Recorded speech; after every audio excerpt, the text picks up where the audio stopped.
Subscribers of the Practice Being YouTube channel, we have a special treat for you this Wednesday, June 18th at 10 a.m.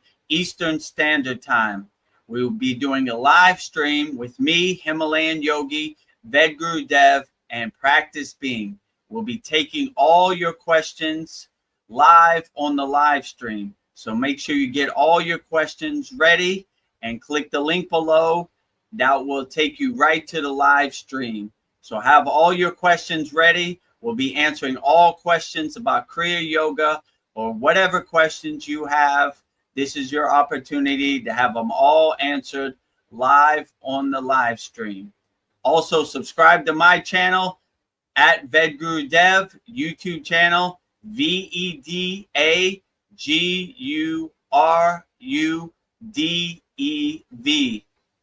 Vedagurudev YouTube channel, and join my free Kriya Yoga school, freekriyayogamasterclass.com. And if you need help right now, book a call with me, kriyayogamasterclass.com. We'll be helping as many people as we can on the live stream this Wednesday, June 18th at 10 a.m. Eastern Standard Time. So make sure you tune in, and I'll see you there with Practice Being. Om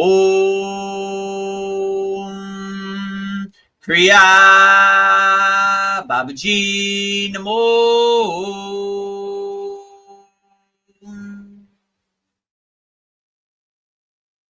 And we are live. I'm live here with Practice Being. I am Himalayan Yogi Vedagurudev. So anybody who's watching this on YouTube, please post your comments in the YouTube chat, and we'll be answering all questions. Like you saw in the commercial, subscribe to my channel, Vedagurudev. Join my free Kriya Yoga school, on and on and on. But if you need help, we're here to help as much as possible and answer as many questions as possible. By all means, give them all to me. I'm here to help you as much as possible. So with that said, welcome Practice Being to our first ever live stream on the Practice Being channel and on Vedagurudev's channel. You know, it's really an honor to be here with you, considering you're in Thailand, on different sides of the world, and technology is really a blessing in this way because, in fact, that's the little short on, when you initially click on Practice Being, go on the channel, the initial video you see is technology is a blessing because it's all about the user and our intention and how we use it. Is it service to self or service to others? And just coming on here now, live stream in real time, it's such a blessing to, as you love to say, deliver Babaji's mail, or I'd say deliver Christ, deliver the Lord's mail. We're simply the channel. We're here showing up, doing our part. We're breathing the free air of the earth, and so we're obligated to render service so long as we're here on this planet. A lot of people don't get it until you bury them, but the truth is, this body is simply a piece of the planet. This house that I'm sitting in, that you're sitting in, is simply a piece of the planet. And when we honor and respect it, everything flows naturally, just like this conversation we're having now and we're about to have, the questions we're about to answer. Nothing's planned. We didn't write a script. There's no spiel. We show up and do our part. And when we leave this body, we know our soul's destiny. And therefore, there's no worry because we're on the path. We're on the path of Kriya Yoga. And of course, right now we're engaged in Karma Yoga, the yoga of action, of service. And of course, that's with Bhakti, a heartfelt sense of devotion. So they're all infused together. They're all one. There doesn't have to be a singular path. And, for a while I was very serious and,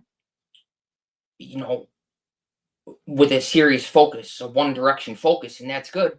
But it's also good to be lighthearted and have a sense of humor as well. So that's why I enjoy watching your live streams, because you always infuse humor, and you don't try to, it just comes out naturally. So for those on my channel that are listening now and that will watch this video, can you just give us a little bit of background about how you got initiated and started on the Kriya yoga journey, and maybe some of your stories from being a Himalayan yogi in the mountains, because I've enjoyed listening to those. And now that you're a part of the world, you're relating to people, because like myself, I didn't always used to be on this path. I was very self-centered, and I was dealing drugs, and I'm very open about my journey because I want people to be able to relate to it, and to say, hey, whatever I can do, you can do too. I'm not better than you. So we're showing up here relating to people for that sense of familiarity, because anybody can be a yogi. You just have to have that heartfelt intention and determination. So I'd love to hear a little bit more about your story. Yeah, so how I got on the path of Kriya Yoga. Before I became a Kriya Yogi, I was a world famous DJ. I was DJing in a nightclub in Bangkok, and the owner of the nightclub said, "We're going to Sri Lanka to get initiated into Kriya Yoga." And I was like, "What is Kriya Yoga?" I had no idea. I didn't want to do it. My ego blocked me every step of the way. So he basically said, like, if you don't get initiated into Kriya Yoga, you can't work here no more. So I didn't want to lose my job. So I got on a plane to Sri Lanka. To make a long story short, I got initiated into Kriya Yoga. I was going through a practice which is called Babaji Sanyama, which is basically calling Babaji. And when I called Babaji, his presence showed up. I like to say it's like a lightning bolt struck me. I started crying like a baby. I started sweating. I thought I was dying. I thought I got electrocuted or hit by lightning. I didn't know what was happening, but it was basically my Kundalini was awakening, and it was exhausting all my ego self and all the blockages and obstacles and resistance I had built up over my whole lifetime. I was like you. I treated my body like an amusement park. I did everything you could do wrong, right? That was against the path of Kriya Yoga. So it took a while to exhaust all that, and I just surrendered to the path of Kriya Yoga, and here I am now. And like Kriya Yoga has helped me so much that I want to help other people around the world. So that's basically how I got initiated into Kriya Yoga. Then from there, I started reading as many books on Kriya Yoga, practicing Kriya Yoga. I tried to learn as many Kriyas as I can.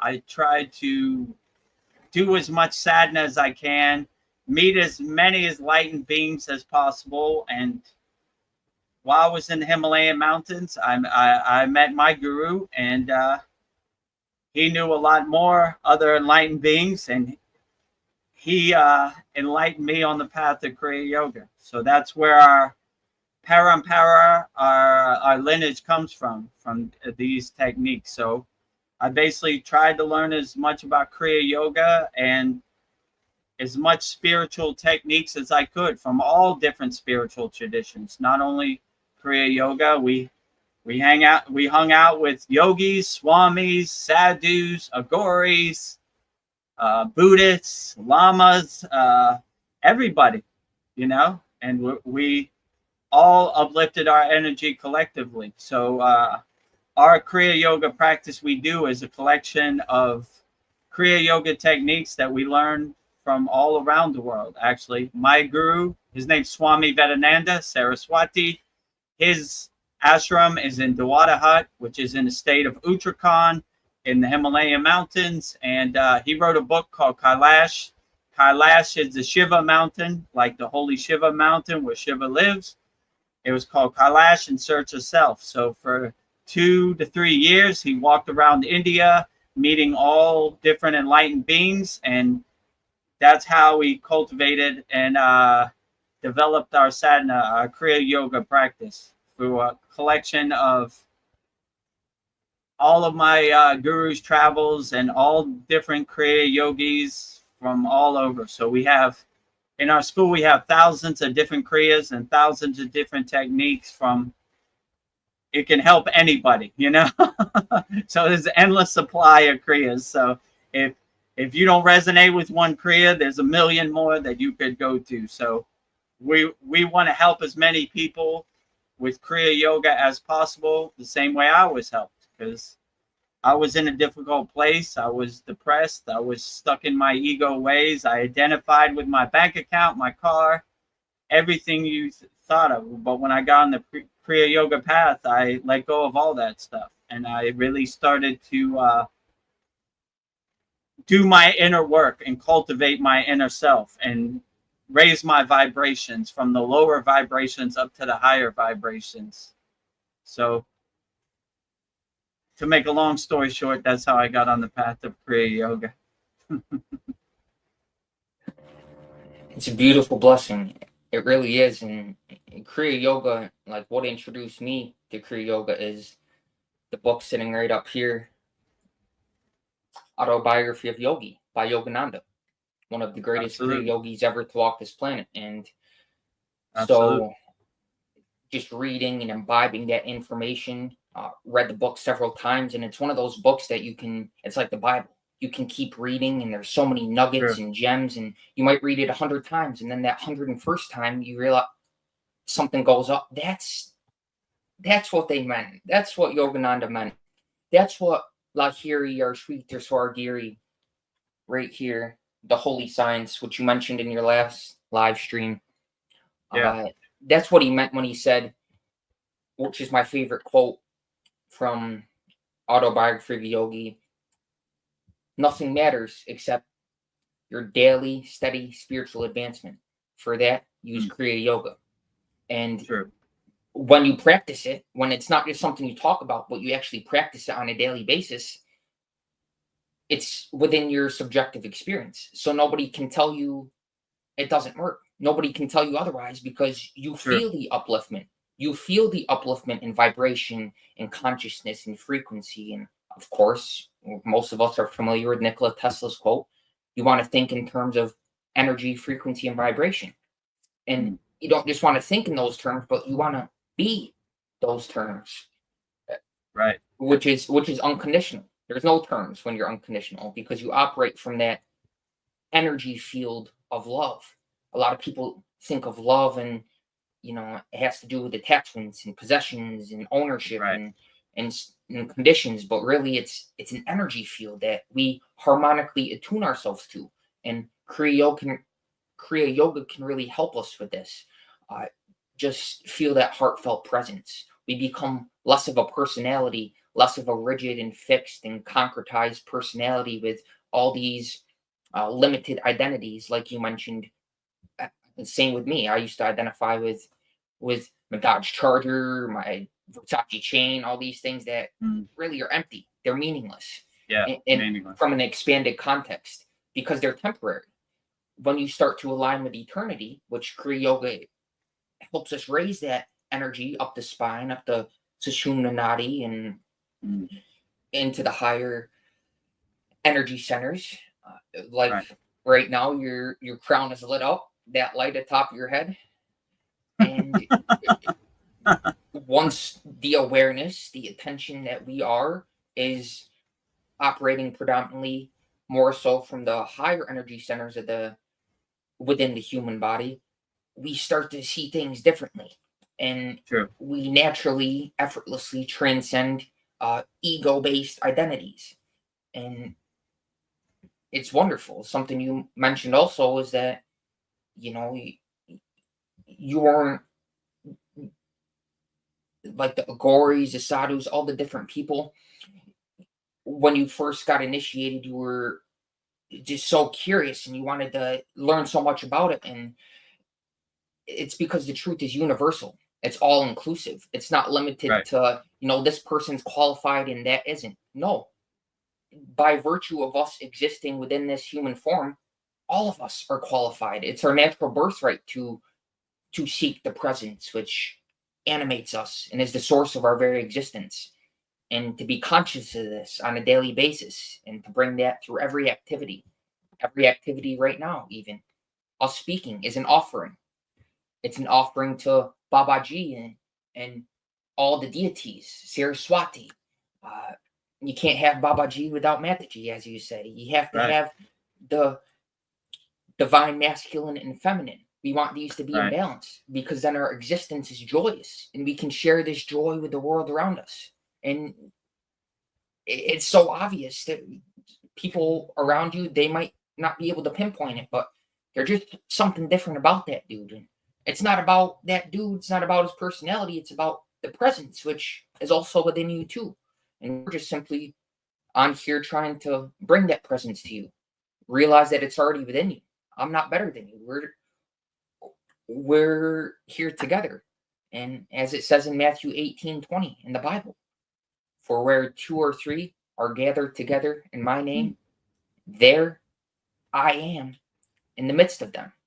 So there's power in numbers, and us getting on here together is very powerful. So we want people to show up and ask questions and join us in the chat below, so that we can share in this wonderful discussion about that which is uplifted us on our journey, so that we can help uplift humanity collectively. Absolutely. I like what you said. If there's more than 2 saying my name, then I am there. What's better than that? So collectively, we are stronger in numbers. If we have a fire and you have a fire, then we have a super fire. One fire is less effective than 2 fires together, right? So we want to help as many people and bring as many people together as possible and uplift as many people as possible. And everything I do, every time I do my daily sadhana, I give it as an offering to Babaji. My guru used to say, what's the best way to honor Babaji? By your daily sadhana, by your daily Kriya yoga practice. So I do my sadhana as if Babaji is standing right in front of me to his feet, as an offering. I give my sadhana as an offering to you to honor Babaji, which is a beautiful blessing. And yeah, I like what you said. When Sri Yukteswar wrote the Holy Science, it wasn't like, this is the religion, Kriya Yoga. It's a science. We observe it, we test it, we feel it, we experience it, so we know it, right? I don't want anybody to blindly believe me that Kriya Yoga works. I want you to test it for yourself and feel it for yourself. And once you experience it and you feel it, no one can tell you it doesn't work, because you know it works, because you're feeling it, you're experiencing it, which is a beautiful thing.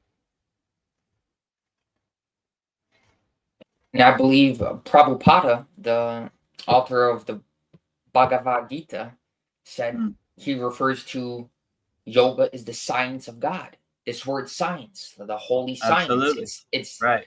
So there's no barrier, there's no artificial, illusory barrier between science and spirituality. They go together.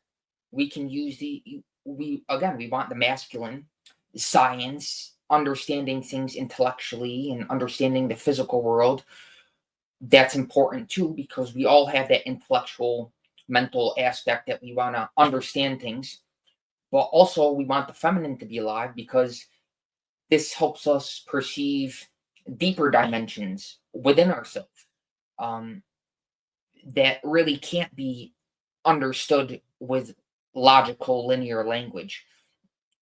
So when these are imbalanced, we can use communication and language to bridge the seeming gap, to bring them together so that they are in balance, and so that we have profound subjective experience on a daily basis. And when we commit to this practice of Kriya Yoga, or whatever path of yoga you're committed to, like us, there's Bhakti, Karma, Kriya, we're practicing all of them. Some people may be more fixed in one. There's no right or wrong path, as long as your heartfelt intention is to approach God, to realize God. If that's your intent, True. That's the most important. We want to understand the power of intention and observation, and observing our intention with a high degree of focus and attention, because then the compound effect of that, we only feel better and gain momentum on a day-to-day basis. And become an unstoppable force. But there's humility, simultaneous humility. So although you know this profound energy within you, what allows you to keep it and share it is remaining humble. And as you said, I saw that video you posted earlier today, a couple hours ago, about surrender and how do we open ourselves up to this divine energy, to the presence that is always with us. It's through surrender, because it's to the exact degree of your surrender that you're able to embody more of the grace, embody more of the presence, and bring that to the world and uplift the world around us. And a lot of people may associate surrender with giving up, but it's not at all. It's a simultaneous surrender and determination. It's a determined surrender. You're surrendering the lower emotions, the lower energies, and the ego interest, the self vested interests for something higher, for your higher self, which is kind of a buzzword nowadays. A lot of people are using certain words and talking about things, but again, it doesn't come from the same quality, because we're all at different points along the journey. So we want to have that discernment. Discernment is key. You have this discernment to say, okay, this person's actually living what they're preaching. They're being what they're saying. They're not just talking. Anybody can regurgitate information, but somebody's quality and energy, you can't fake energy. So that's going to be reflected on what they're doing behind the scenes. When we turn this camera off, when we get off the live stream, what are we doing? What does our day look like when nobody's looking? Because God's always watching. The eternal witness that is within all of us is always aware of what's going on. Not even a minute thought never slips by God's ever watchfulness, who is omnipresent and omniscient and omnipotent. So when we understand this, we see things from an expanded context and a higher level of awareness. And we know, like you said, you practice your daily sadhana, your spiritual discipline, as if Babaji is right in front of you, because he is. Because Babaji is one with God, and God is always here with you. He's always looking over my shoulder anytime I do anything. So, in spirit and in picture. And he's blessing this conversation right now. Absolutely. Something, when I completed the book Manifest Your Immaculate Conception, I always remembered something, kind of what motivated me. One of the thoughts, feelings that motivated me to see it through to completion was that in the autobiography of Yogi, Babaji told Sri Duswargiri that when you finish your book, The Holy Science, I'll show up. I'll pay you a visit. And he did. He followed through with that. Sri Duswargiri finished the book, and there's a story in Autobiography Yogi that Babaji showed up and paid Sri Duswargiri a visit. And I experienced the same thing. It wasn't Babaji's physical form, the picture of him like seen in behind you in the background, but it was a presence, an undeniable, unmistakable. You can't describe it. We can try, we can do our best to, but we can only point people to that presence with our language. And it's so powerful. And once you experience that, it never leaves you, and you can always go back to that, because that memory is permanent. And you can use that as your day-to-day motivation for your sadhana, because once you get a taste, once you get that higher taste, it transforms you. Not to use a buzzword, because a lot of people use transformation as but it really does. You become a higher quality. That's the essence of alchemy, of inner alchemy, doing the inner work, the spiritual work. It's an alchemical process. And I want this conversation to be balanced, so go to you, because I can get off. I can speak forever. So. Yeah, I'm a good listener, so I like what you're saying. Practice being. So I I definitely agree with you wholeheartedly. Like when you experience Kriya Yoga, it's something words can't even explain. Like you never want to stop practicing Kriya Yoga. You kind of integrate Kriya Yoga into your daily practice. It becomes your lifetime journey, which is a beautiful thing. So yeah, all these yogis, Sri Yukteswar, Yogananda, what a beautiful blueprint they have laid for us future Kriya yogis to follow through on, you know. And I always say I'm delivering Babaji's mail. So I don't want to take no credit for anything I say. I give all the glory to Babaji, you know, in service of Babaji on his mission always, right? So I'm just delivering Babaji's mail. That's the best way I put it. Babaji's driving my car. I'm watching him drive me around. So I take no credit for the words that come out my mouth. Give all the glory to Babaji because he is the doer. I'm just the witness, you know. So yeah, I agree with you wholeheartedly. Like, what a beautiful blessing it is to wake up and be a Kriya yogi every day. Like, I can't even recognize my life pre-Kriya yoga. Like, I don't even recognize that person. Like, who is that guy? Who is that? I don't remember that. That's not me. So I if I can pivot and change course and change directions, then anybody can. I don't want you to look at me like I can't be like Vedagurudev. He's an enlightened being or whatever. I'm just like you. Whatever you're going through right now, I went through the same thing. I had the exact same questions you have. I'm just like you. When I look at everybody out there and their questions, I remember when I asked those questions. So it's almost like a mirror reflecting back. And it shows me the progress I've made on the Kriya Yoga path. And what a beautiful blessing it is to play it forward and help other people on the path of Kriya Yoga. Because Kriya Yoga has transformed me and done so much to change my life. I made a total 180 from being in my ego self. I want to give that to everybody out there. So yeah, that's what I would say. If I can do it, anybody could do it. So I don't want anybody to feel like, oh, this guy doesn't know what it's like to be me. Oh, yes, I do. I've done everything you could do wrong, and I've turned my life around. I surrendered myself to Kriya Yoga. I did the inner work, and here I am now. So if I could do it, you definitely could do it. So that's what I want to say. And yeah, anybody out there, if you need help on the spiritual path, let me see. Where am I at? Okay. Yeah, there you go. There's my YouTube channel. We have a free Kriya Yoga School, 100% free. Join it. Practice being as a member of our free Kriya Yoga School. And if you really need help, you're going through something and you don't know how you can overcome it, get on a call with me. It's 100% free, and we'll try to solve your problems.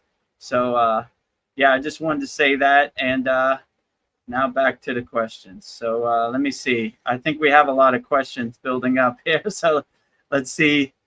Can you see the questions? Veronica's joining us. Namaste. Veronica here. Happy to be here with you, listening in a parking lot. Outstanding. Thank you for joining us, Veronica. Always a pleasure. Veronica's got a lot of questions. Have you heard about this guy, Aubrey Marcus? He's a spiritual podcaster claiming God told him to impregnate multiple women and his wife in an interview. His wife seems unhappy. There are a lot of I don't want to judge anybody on the spiritual path or the so-called spiritual path. So take this with a grain of salt. There are a lot of people saying a lot of things, you know. That's really the real reason I started this Kriya Yoga School, to kind of clear up the misconceptions. A lot of yogis don't want to talk about Kriya Yoga. It's very rare they come out of their cave, or they won't even talk to regular people. It's a oral tradition they share between themselves. So I wanted to be like everybody else. My guru said, Vedagurudev, you can't stay here no more in the Himalayan mountains. You got to go down there and be in the world, but not of the world. People can't relate to these Himalayan yogis because they were born into this parampara, this lineage. But you stumbled upon this spiritual lineage, and you understand what people are going through. People resonate with the words you're saying because you've been in the place that they are in, and you can help them out of that hole to uplift them. So that's real reason I started doing these live streams, doing YouTube videos, started my Kriya Yoga School. If you don't have money, we got a free Kriya Yoga School. We want to help as many people possible. Money should not be a barrier for anybody to learn Kriya Yoga, you know? So we want to help as many people as possible wholeheartedly with no expectations. So this guy, Aubrey Marcus, I've never heard of him. I've never seen his podcast. I highly doubt that God would tell him to impregnate multiple women. That sounds like an ego play, but I'm not judging. Maybe God did. I don't know. You know, his wife seems unhappy. I mean, if you're married to a guy and he's impregnating multiple women, then your wife probably would be unhappy. So I don't know. I don't want to judge anybody, but it seems suspect to me. Let's say it like that, you know, like higher enlightened beings aren't worried about pleasures of the flesh. They are beyond pleasures of the flesh. So like Practice Being has multiple videos of seed retention, right? Not giving your seed away or not wasting your seed on silly Maya delusional attachments, you know, using it for a higher purpose, a spiritual purpose, not for a lower instinct purpose, if you know what I'm saying. So in my opinion, this seems like lower instincts and an ego play. And there have been a lot of rogue spiritual podcasters and people who have taken their motivation, their influence, and used it for the wrong things. So, you know, I wouldn't try to impregnate multiple women with my spiritual influence. Seems like a waste of energy to me, you know? I'm more using my spiritual energy, my prana, my shakti to uplift myself, not go to the lower chakras, go to the higher chakras, right? I'm trying to live here in the crown chakra, you know? I'm not trying to live in the root chakra, the sacral chakra, the navel chakra, where desires, pleasures of the flesh, anger, jealousy, all these kind of live. You know, my guru used to say, Vedagurudev, you wear all white. Why would you ever want to roll in the mud with the pigs and get your beautiful white clothes dirty? So that's kind of how I look at it, you know? If you find a yogini on the same frequency as you, and you have the divine union, which is yoga, Shiva and Shakti combining, that's a beautiful process. If you're trying to impregnate multiple women to please your pleasures of the flesh, your desires, seems like a waste of energy to me, but no judgment here. That's just how I feel. What would you say, Practice Being? Well, when I first initially read the comment, one word came to mind, and that word is unreal. And just that discernment between what is real and what is unreal. When your Buddhic body, your higher chakras are awakened, there's that natural discernment. And you see through, you're blind to the bullshit. You see things for what they are. You perceive things for their essence. So I don't know this guy, Avery Marcus. However, I know, I won't even say I doubt, I know that God didn't tell him to impregnate multiple women, because actually when we hear God's voice, it's not in words. God's voice is founded in deep inner stillness and silence. And it's buzzing. It's not words. It's beyond words. So God didn't tell him that. And again, no judgments. I'm not here to judge anyone, but when you come together with someone, there's a certain sanctity, especially if you take vows, the vow of marriage. You're in a church before a pastor, a priest, and you're taking these vows, which signifies a long-term, a lifelong commitment. And nowadays, a lot of people don't take marriage seriously. You see, the divorce rate is super high, and you know, a lot of people have these ulterior motives, and therefore there's prenuptials, and people aren't coming together for the right reasons. Like you said, if there's a yogini and a yogi that come together to share Shiva and Shakti, the divine masculine and feminine, and they balance each other out and they become one, that's a harmonious, beautiful relationship. Right. But no wonder why his wife seems unhappy. Because this guy's being reckless with his energy. Right. He's being reckless with his seed. And we want to honor this and respect this and have the discernment to know how to use it and to transmute it through the aforementioned alchemical process, which happens within us when we're conscious, when we're aware of this energy. Everything begins with awareness. We first have to be aware of it. If we have a problem, if we're dealing with lower level energies or emotions, we first have to bring awareness to it. Okay, we have to admit it, humble ourselves and say, okay, I have a problem. Accept it. We don't beat ourselves up. There's no self-condemnation. There's no self-judgment. We simply bring awareness to it so that we can purify it and elevate it and transmute it, because all energy has potential, has infinite potential. And with our free will, we can mindfully transmute the energy into higher frequencies that persist with us through every activity. Like you said, Kriya yoga is, we bring that with right now. I did a Kriya yoga practice before coming on here because it elevates the mood, it elevates the frequency, Sure. elevates us physically, mentally, and spiritually, the full spectrum. So we take this with us through every activity, and thus every activity is like a meditation, even intense physical activity. Like today, I'm going to engage in some physical activity. I ate a solid meal yesterday, and I want to transmute that physical energy into spiritual energy. As we are now, we're using that physical sustenance, that food that we took in from Mother Earth, and we're transmuting it into spirit. As we speak now, the words that come out are an expression of Shakti.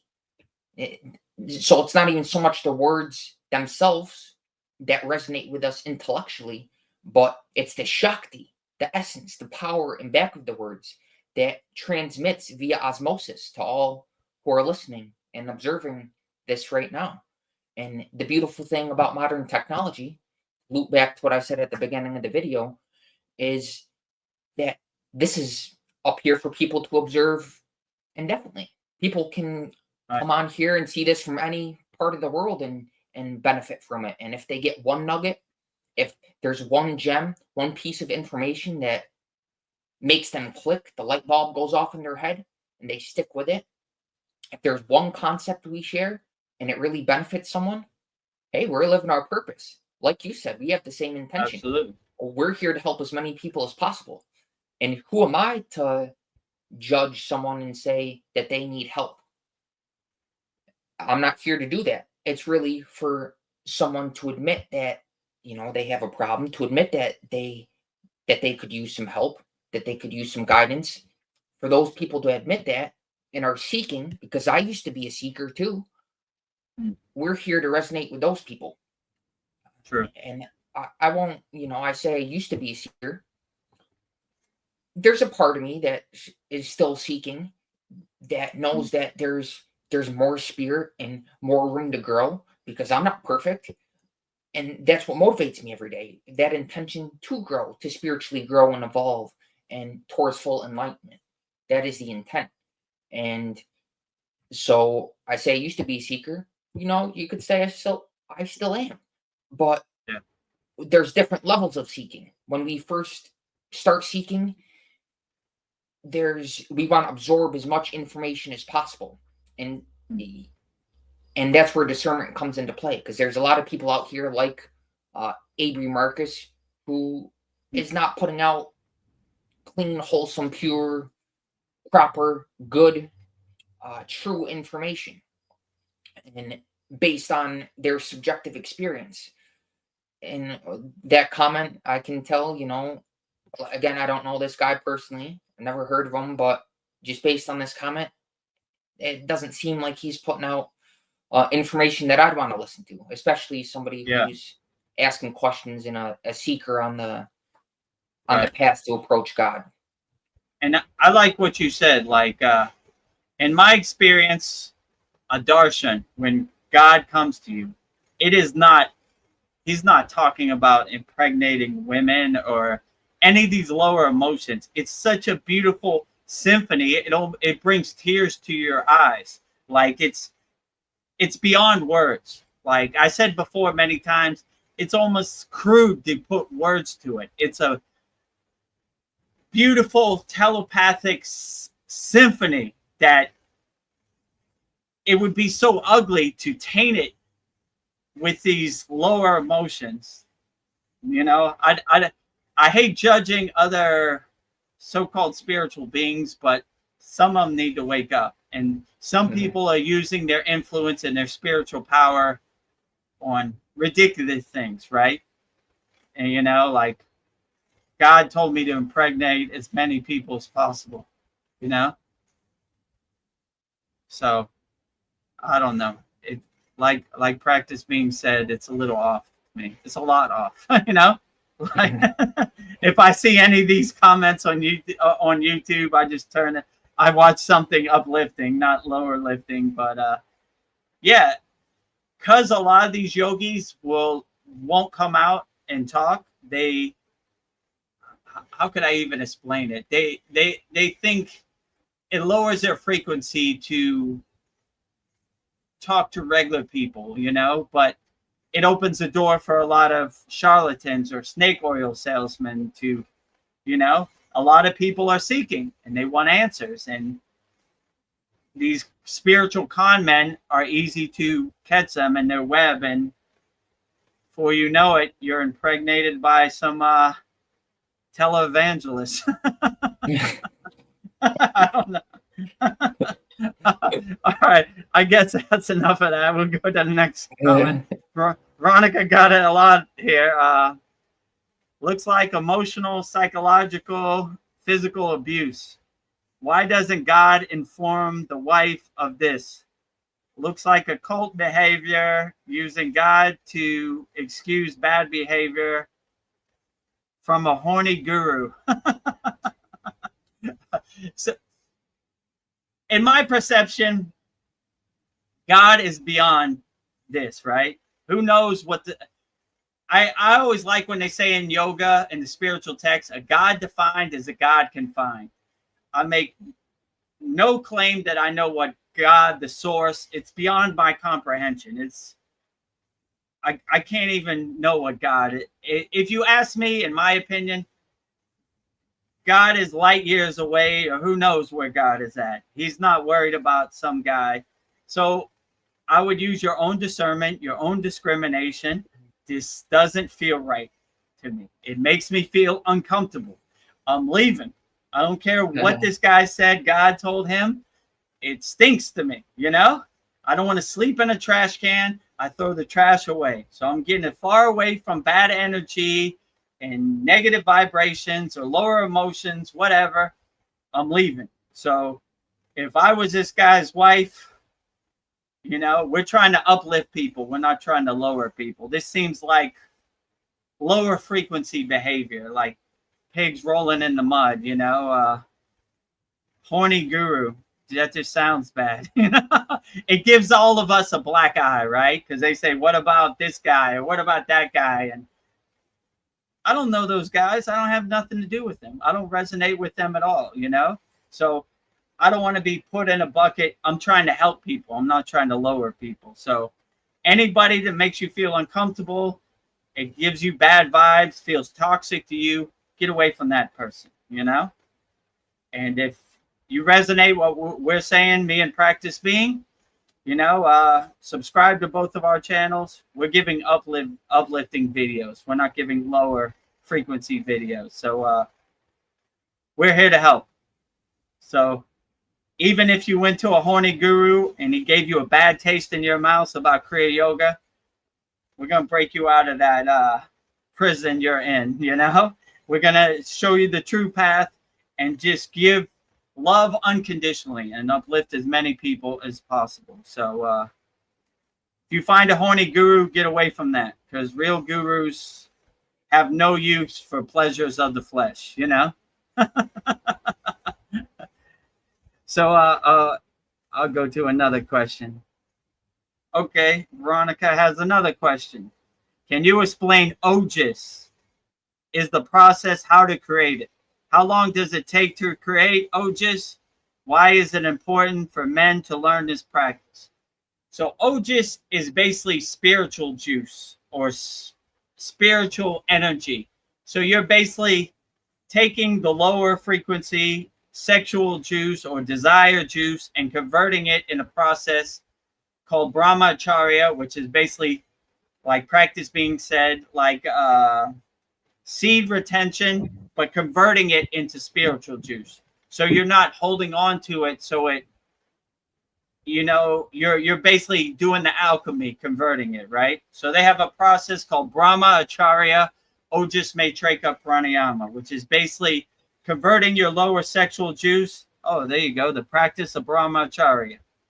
Absolutely. So he obviously knows what he's talking about. Converting the spiritual juice, then you kind of electrify it with which was called tejas, and then it crosses the bridge of the heart chakra, the spiritual chakra, from the lower chakras to the crown chakra. And that's when you kind of convert it to OGIS, or your eyebrow chakra, your agna. So you're always converting these lower instincts into higher instincts, let's say it like that. And it's by a process of seed retention, celibacy of your senses, sight, smell, hear, taste, feeling. You're stilling all your senses, which is like celibacy of your senses, of your indriyas. So you're basically do the alchemy of taking the lower energies and converting them to higher energies, to make a long story short. So it's a process. And in our Kriya Yoga School Masterclass, we have a class to show how to transform this, you know. But yeah, so the goal is always to reach OGIS, right? Which is basically spiritual juice from your lower instinct juice, you know. So how long does it take? It's different for everybody. There's no one size fits all answer. Some people can instantly do the practice of brahmacharya and be instantly uplifted. Some people, it's a process, or it might take a year, it might take 5 years, it might take one day. Who knows, you know? Depends how high your frequency is, you know? If you're attached to the lower frequency Maya delusional world, it's probably going to take a while, you know? If you're already on the spiritual path and you already have the practice of raising your energy through your Sushumna Nadi, maybe it might be pretty fast, you know? So if you want to practice a brahmacharya or just Maitreka pranayama, join our Kriya Yoga School and I'll show it to you, you know?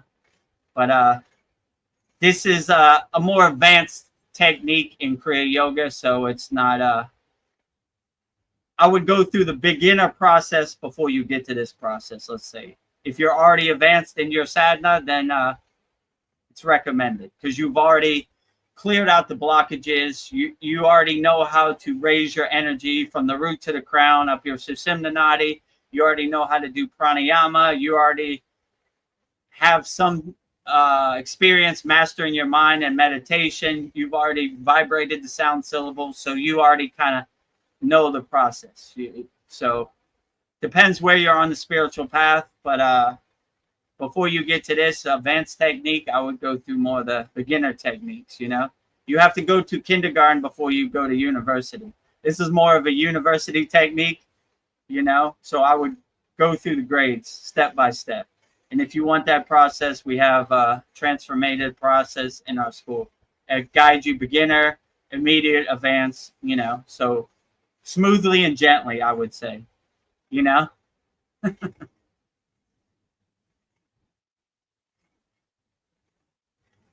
Okay, let me see what else we got. We got Snap Crackle Fizzle on here. He's saying Veronica. Welcome, Snap Crackle and Fizzle. Veronica gave the prayer hands. God bless you all. Oh, there you go. He said God bless also. God bless you. You read my mind, Snap Crackle and Fizzle. And let's see what the next question. Could either you be in a loving relationship with a woman and not have sex with her? Would it be more spiritual and soul-centered? So I've done enough talking. You want to take this one, practice being? Yeah. So just to go back to a couple of other questions, just some initial thoughts to touch on it quickly, about the Marcus Avery dude and how, even there's pastors out there that people look up to and people kind of idolize, which is contrary to what the Bible teaches anyways, to not put people on a pedestal, to not idolize people as being, like we said on here, we're not better than you. We've been down that same path. And we're just out here trying to share our story to help uplift you, that which has worked for us through our experience. And there's a lot of people putting these earthly authoritative figures on a pedestal, and they're not practicing what they're preaching. They're doing things that go against the principles of the Bible and the other teachings, the other scriptures, which are all, they're not separate. The religions are not separate. There's a thread that connects all of them. They're all speaking the same fundamental truth with a capital T. They're using different stories and different allegories and different parables and different words and language to point to the same truth, that God, the source, that heaven is within you. It's within, it's immanent, and it's also transcendent. God, that's the seeming paradox, that God is simultaneously within you, within your being, but also beyond it. So to try to put words to it can seem complex and complicated, but God is founded in simplicity. And no wonder why his wife seems unhappy, because he's putting out, not so good information. But again, no judgments. So touched on that one.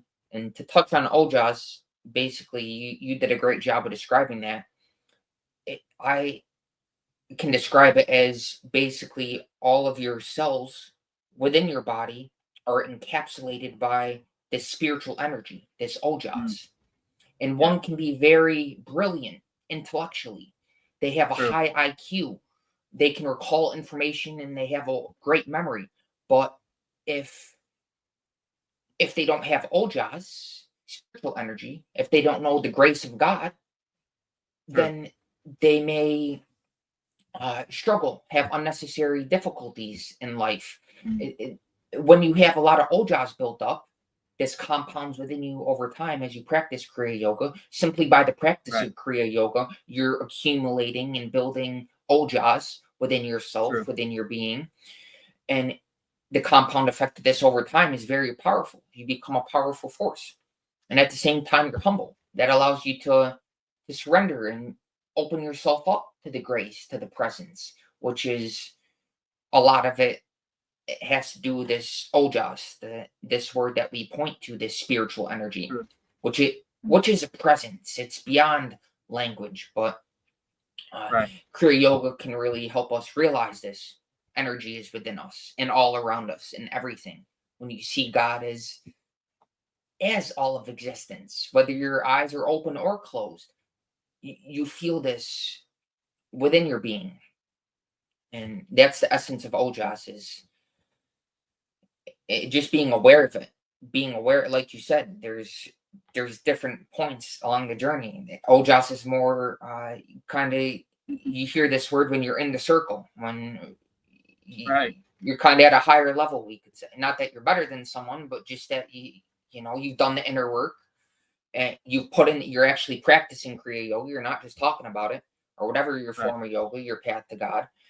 You're practicing it, you're putting in the work, and thus this energy builds up within you. And it's undeniable to all the world around you, because you're uplifting just by your very existence. You don't even have to say words. You're simply by being.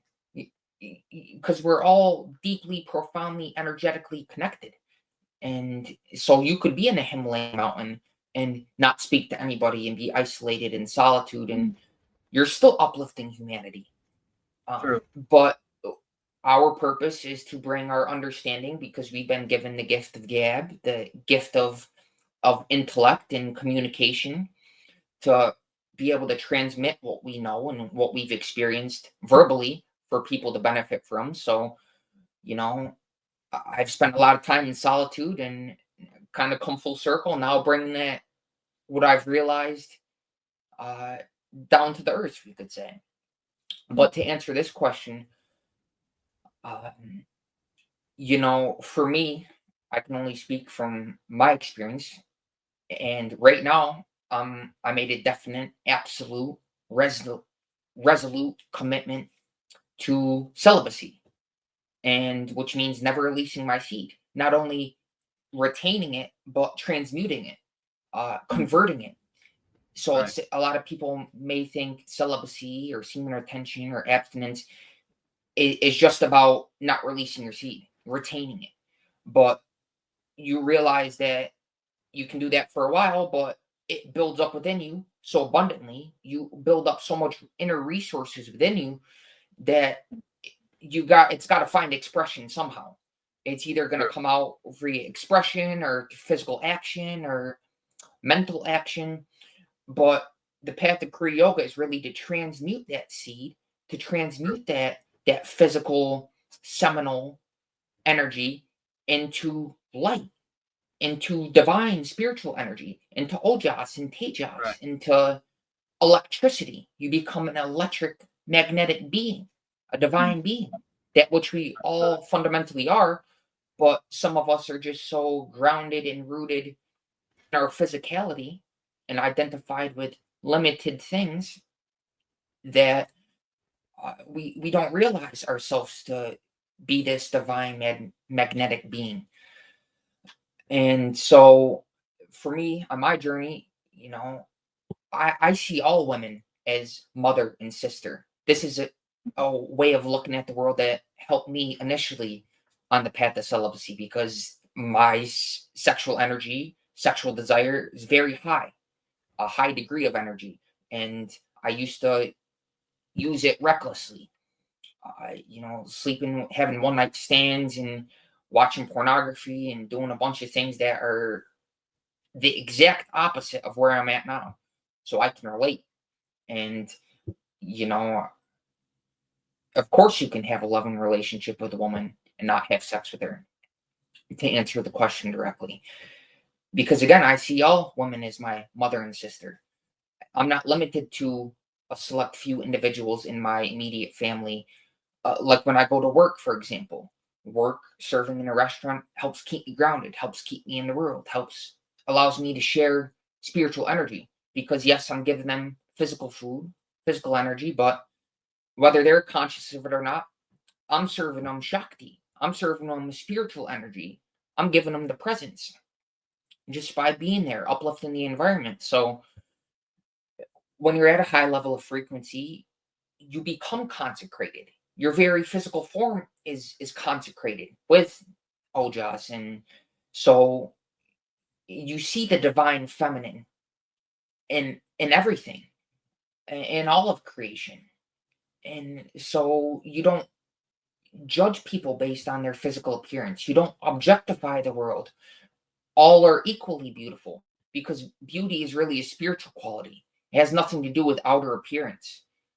Uh, a Bible verse that showed up in awareness recently is Samuel 16:7, which says, "For a man looketh on the outer appearance, but the Lord looketh on the heart." and the Lord is in all capital letters, Lord, all capital. And when you see the Lord written as such, it's signifying the Holy Trinity, which is, of course, divinity, God, the Son, Jesus, and the Holy Spirit. And when you see this Spirit animated in everything, every little movement, every little detail in all of existence, all of creation, then there's no objectification. You can love women without indulging in fleshly desires, not even simply not doing it physically, but not doing it mentally, because we want every thought, word, and deed to be true, to be pure. And if we're imagining sexual things, then that's just as bad as acting on it physically, because we're still not purified. We haven't been transformed in consciousness. We're not pure in heart if we're still thinking about lustful thoughts and whatnot. So once you've transcended that, once you made that definite, absolute commitment that no ifs, ands, or buts, no matter what, I'm not releasing my seed, then that energy rises within you, rises up the spine from the root to the higher energy centers. And you see the world in a completely different way. And so you don't even think about sex.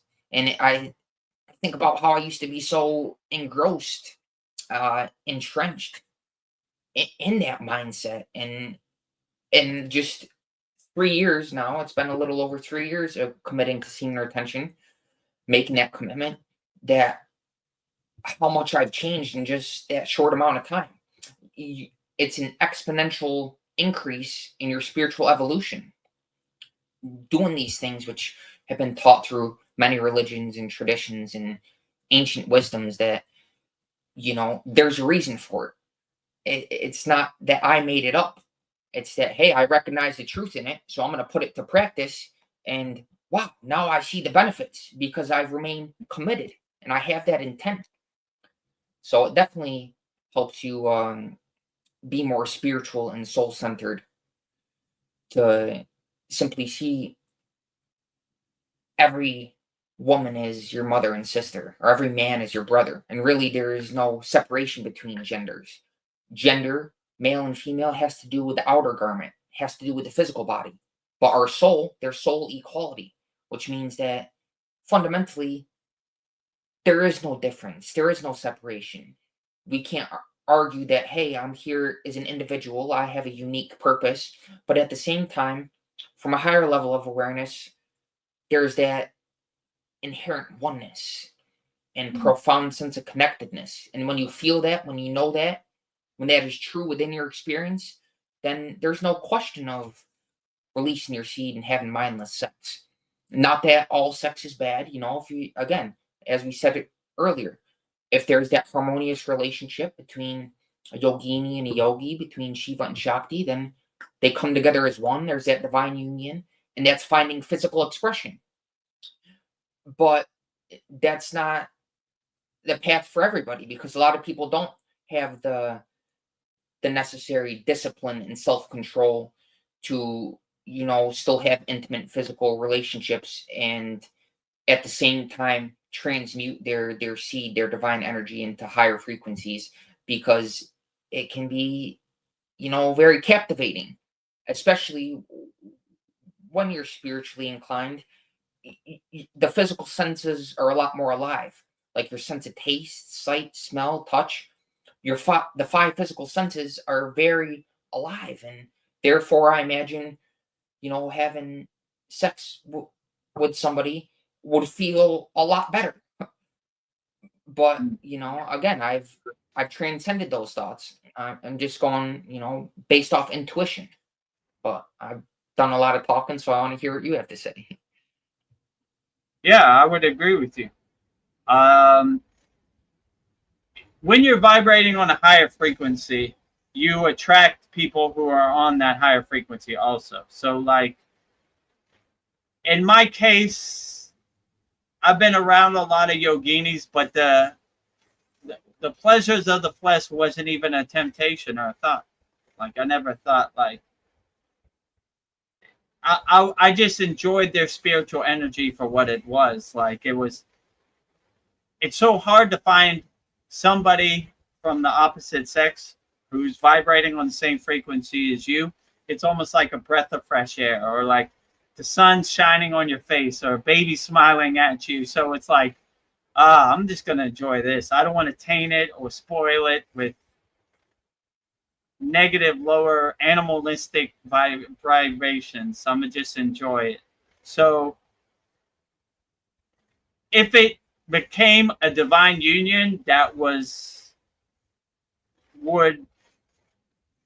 connect both flames together and make a big flame, maybe, but those opportunities are far and few between. So it would definitely be more spiritual and more soul centered, I would say. But when you vibrate on those higher frequencies, you don't attract those energies. Those when you're vibrating on a lower frequency, you attract more of that, right? When you're on a high frequency, those things don't have any temptation to you. You know, they have no meaning, no more. I would say in my case, you know. So You almost laugh at it too. Like you yeah, laugh at your former it's self, true. like how I used to be so this way in the past. Yeah, And it's funny to think about in a way, but at the same time, it's right, very serious because there's a lot of people struggling with it. So true. we're here to help those people that, hey, we've been there too. So you're struggling with this. I've been through that. Whatever I can do, you can do. And whatever anybody else has done, you can do. If Yogananda can realize God through Kriya Yoga, then hey, I can too. All right. So can you? Yeah. So if you're out there and you need help, and what me and Practice Being are saying resonates with you, subscribe to both of our channels. Join my free Kriya Yoga school, freekriyayogamasterclass.com, and let's get you the help you need. Let's overcome. You know. Yeah. I look for the opportunity to help more people than the opportunity to make money. Money really does. It's almost like sex, you know. It has no meaning really for me. I'm good. Babaji has blessed me, you know. So I enjoy helping people more than some fairy dust paper money. One of my favorite stories was the great Yogi Ramayana Maharishi. When he found his ashram, he took all his money and he threw it right into the river. Say, I never want to touch money again. And I always look at that and say, well, what a true blessing that was. He sure got his wish. So money comes, money goes, but helping people, performing your karma yoga, selfless service stays forever. And that gives me way more personal satisfaction than a couple paper coupons, fun coupons in my pocket.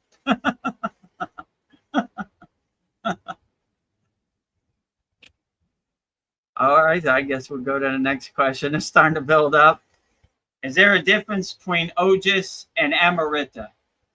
Yeah, so Ojis, in my opinion, would be more the alchemy, the inner alchemy. Amrita is the inner alchemy, but it's more. Ojis is from the root to the crown. Amrita is more from the eyebrow chakra, the agna, kind of the divine nectar dripping down, right? Like in our class, we had a class where the Amrita kind of creates like a pool in your heart chakra where it kind of collects and amplifies that unconditional love in your heart chakra. So like they're similar but different alchemy. Like Ojis is from the root to the crown. Amrita is more divine nectar from the crown down to the heart chakra. So similar thing, but more, I would say there's more inner alchemy on Ojis, and Ojis is more of advanced technique. Amrita is more like a byproduct of your sadhana. It just kind of happens, which has been happening to me a lot. Like when I do my asanas, my mouth collects with saliva, right? And sometimes it's hard to breathe, but I don't want to spit it because it's divine nectar. So I'm using my K-cherry mudra, my tongue, pushing it up to my pineal gland. But it takes a little bit of practice because sometimes it gets too much. Like you're trying to breathe through your nose, and you got a mouthful of saliva, so it takes some working out. But yeah, when you get these things, my guru used to say, like, he wouldn't even let me blow out a candle because he says you're wasting your prana. We do all these exercises to collect prana. We don't blow candles. That's a waste of our prana. So if you see me, I wave the flame. I don't use my prana. It's the same thing with Amrita. If you have the opportunity to Amrita, you should kind of collect that and save it for a rainy day. Same with your pranayama. Same with your ojas. You kind of collecting that thing because you never know. That ojas comes in handy, or that pranayama comes in handy if you ever hurt yourself. Like a Himalayan yogi who hurts himself in the Himalayan mountains, no doctor is going to come, no medicine's coming. You heal yourself. So they save these divine juices, divine nectars to heal themselves for a rainy day. Who knows? You could twist your ankle, you could hurt, twist your knee. Who knows what will happen in the Himalayan mountains? But you will have the means collected in your spiritual juice bank where you could administer those and heal yourself.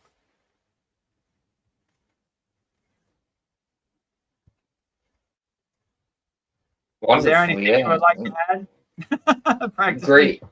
Great way of describing it. Also, a simple practice to collect the prana, to awaken ourselves, to open ourselves up to the world around us. Simply get out into nature, surrounded by trees, with your root chakra on the Mother Earth, and wear as less clothes as possible. Take your shirt off, walk barefoot on the ground.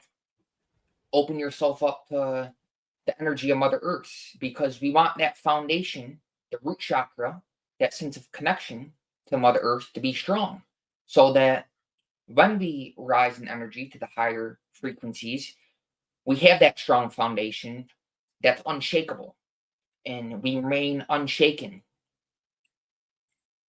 And there's no more temptation because we're operating from the higher energy centers, and that's where our energy collects and builds up. And like you were speaking of the heart chakra, and just that spontaneous feeling of unconditional love that it has no reason.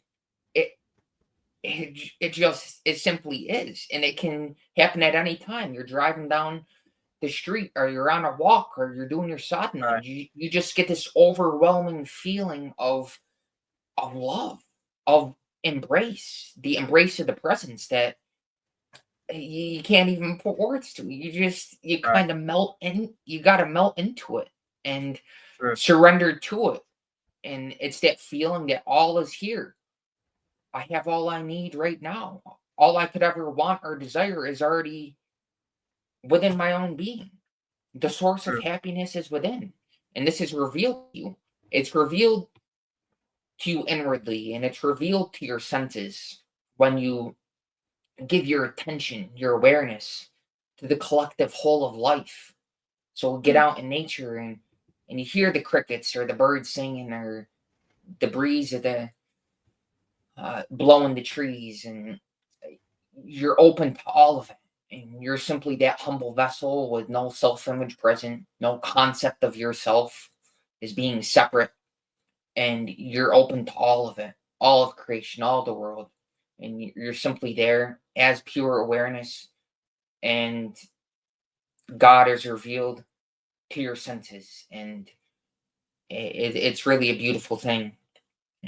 And that's a natural consequence of, when you build up ojas within you, that spiritual energy within you, you sense it in all the world around you. And so you look at someone else, you look them in the eyes, and you see the same self, the same energy, the same light of awareness reflected in them. And there's never any separation. True. So it's really that sense of that illusory sense of separation, sense of a separate self, of me identifying with this physical body, that is the basis of all suffering of humanity, of seeing yourself as separate from God in creation or God beyond creation. Either way, uh, you know, Shiva is absolute being, is transcendent, the transcendent Lord that is beyond the five physical senses, but still everything in creation is God manifest now, is an expression of that absolute being. So, whether your eyes are open or closed, whatever you're doing, God is here right now. All that you ever need, all that you could ever desire, is here right now. And when you genuinely feel that, there's that sense of unconditional love that, once you taste it, you can't go back. You know that saying, that cliche, once you go black, you never go back? Well, it's kind of like that. It's once you taste that bhakti, once you get that higher taste, the lower temptations, the fleshly desires, they no longer disturb you. It's not even an option. You don't even think about going back, because that love is so profound that nothing can compare to it. I make a joke in our school. When you open your heart chakra through bija mantras, don't go to the bank, because if you're wide open, you'll give all your money away. You need some money? I got money for everybody over here. So, yeah, so let's see the next question. I missed one. What does Ojas look and smell like? Well, Ojas doesn't have a look or a smell. It's more of a subtle, invisible energy. Let's say it like that. You can't see it. You can't smell it. You can't taste it. It's like your chakras, right? They're there, but they're invisible inside you as you, right? If you open up your body, you're not going to see 7 chakras, right? It's the same with the Sushumna Nadi, your nadis, or like Ojas, right? It's invisible spiritual energy, like prana or shakti, right? It's in you. It's in you. You could feel it. You experience it, but it doesn't have a physical smell or physical sight or something like that. So I wouldn't know what Ojas looks like. It's more of a feeling. It's more of an experience when you reach a state of Ojas. It's more of a state of being, let's say it like that. Being in Ojas, but it's not something physically you can make sense of or physically smell or engage your 5 senses with, in my opinion. I was at work the other day, and I put some Palo Santo. I don't use deodorant, because when you're pure on the inside, you really don't smell in the armpits. Yeah. No funky smell coming out of you, no BO. So sometimes I'll put Palo Santo in there, just because a lot of people put belief in the physical and essential oils, for instance. So Palo Santo is said to be very spiritual, used by a lot of shamans and ancient healers with a lot of wisdom.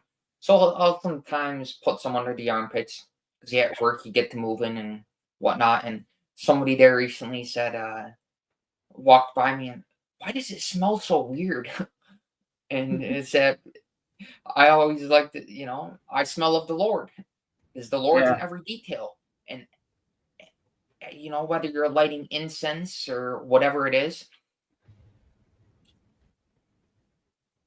the presence is always here. And so that Palo Santo kind of rubbed that person a different way. I don't think they're used to that scent. A lot of these artificial scents, colognes and deodorants and body washes and whatnot, essential oils are a lot more natural. And I don't use shampoo, conditioner, body wash. It's simply pure water. have a creek across the way, go and hop in the creek. I don't need all these artificial products to put on the body that are associated with the body. Simply clean, pure water, that'll do more for you than anything. That'll help you smell better. You don't need all these chemicals and whatnot to smell good.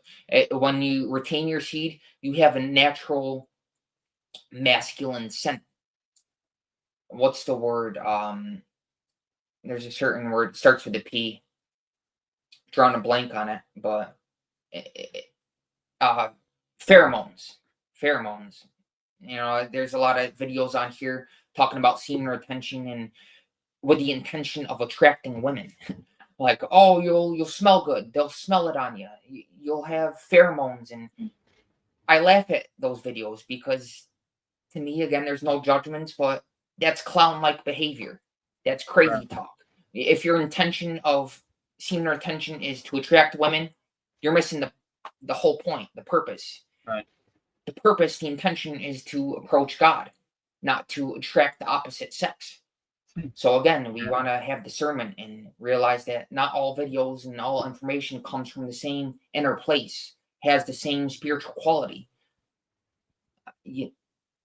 And it's all about reading between the lines and perceiving essence over appearance, because not everybody has your best interest in mind. And of course we do, and that's why we're here today. Next question. Okay, let's see. What foods are high in ojas? Is there a diet that helps create ojas in the body? So I would say, in my experience, ojas is more an inner alchemy, right? So I would eat what nourishes your body, and your body, once you start practicing brahmacharya, ojas matrika pranayama, it starts converting it, the inner alchemy. So it's more of I would say eat clean and try to eat as best as you can, nourishing your body.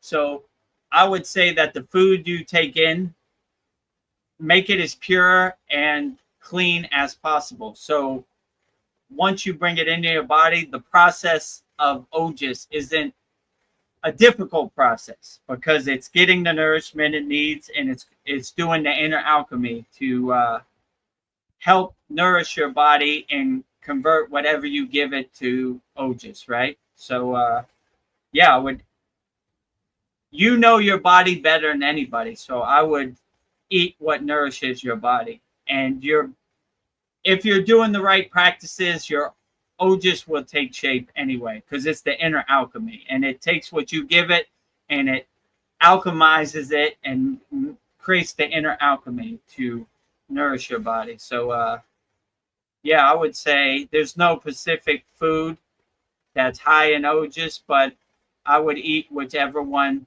works best for you, because all of our constitutions are different, so it's hard to say what would work best for you and create ojas in your body. So there's I've heard you say this before too about, we're not here to be food Nazis. And there's a channel on a video on my channel that says heaven is not restricted to vegetarians. So although I'm a vegetarian, I don't eat meat. I'm not saying that you have to eat meat in order to be spiritual. So again, whatever is fitting for your constitution. And that you use that word constitution, and it brings to mind a passage in the book that we've mentioned a few times, Autobiography of Yogi, and just gonna basically it talks about, rather than finding it, flipping through it, about how there's an interaction between Yogananda and his guru, his master. How, he basically tells him, you eat what's fitting for your constitution. Right. A simple diet goes a long way. So we don't want anything to be too complex. We don't want the body's memory to carry a lot of different information. Simply, uh, a simple diet will go a long ways. So whatever you choose, if it's not too complex, if you're not, it's the same thing with this concept of Runanabandha, which is going back to that Avery Marcus comment. If you're having intimate relations with a lot of different people, or having that physical touch, that confuses the body's memory. And we want our body's memory to be very simple so that we can be at ease. Because if you have all these different connections, and we can also use the word soul ties. If you have sex with somebody, there's a deep, subtle, energetic connection that happens that persists long after that physical interaction. And when you're high in awareness, you realize this subtle connection is obvious. So you don't just want to be touching everybody and having these intimate relationships with everybody, even shaking hands with somebody. There's a transaction there. Making eye contact with somebody, there's an Yeah. energetic transaction. And same thing with food. When you're intaking food, if it's an offering, if you engage in this action with reverence and respect it, and with the intention of transmuting it into ojas, realizing, hey, this food is light, and I'm taking it within the physical form with the intention of transmuting it into light, into ojas. True. When you give it this reverence and it's an offering, then the food behaves differently within you.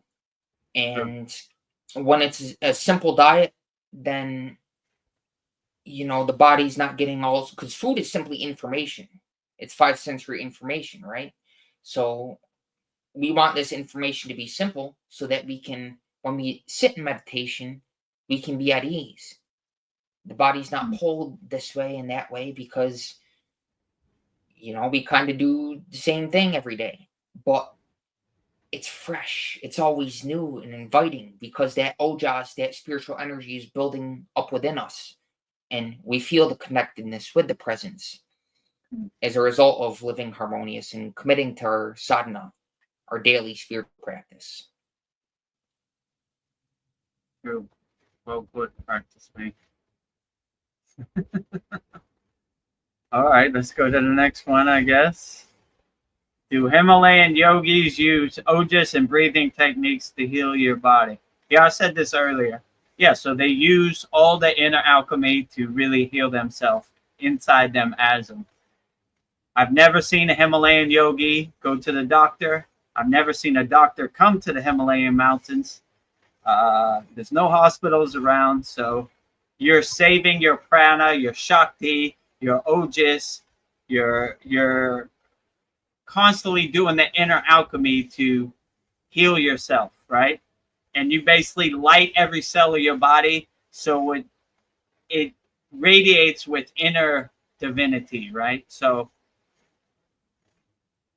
even though the physical body breaks down sometimes, you have the tools in your toolbox, your Kriya Yoga sadhana, that you could overcome whatever happens. So yeah, I would definitely say they're saving their ojas for a rainy day. They're saving their prana. They're saving their shakti to heal their body. If they step on a rock and turn their ankle or twist their knee, they have the tools to heal themselves.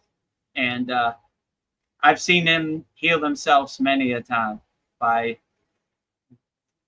saving up their inner alchemy or doing the Kriya techniques to heal themselves. So you don't wait for no one else to save you. You save yourself in the Himalayan mountains.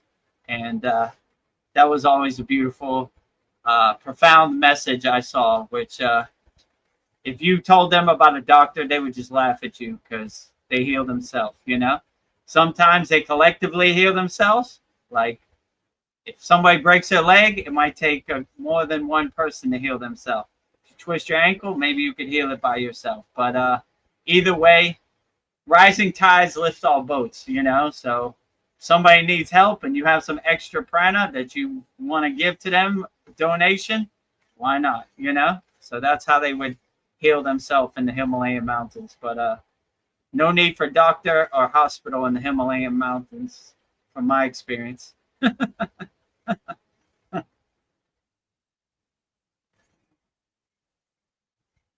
Okay, hopefully that answers your question. What are the benefits of stomach rolling? So they call stomach rolling Nauli, right? Like Nauli pranayama, which is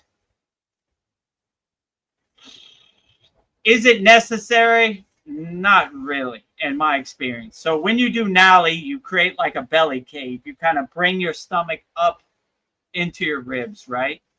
And it's more of a, how can I put this? A way to do the inner alchemy inside you as you. So like, do you need to roll it? I know I've seen them roll it side to side and they roll it up and down. Not really. It's a good kind of circus trick to impress your friends. But the more important thing is the belly cave. So you're kind of bringing your stomach to touch your spine and up and in, right? So you're kind of, how would I put this? Creating a belly cave. That is the more important thing than Nauli pranayama, I would say, you know? So instead of rolling it side to side, it looks cool, but you would have to be super skinny to really get your stomach to like a ball like this and go side to side or up and down. So it's possible.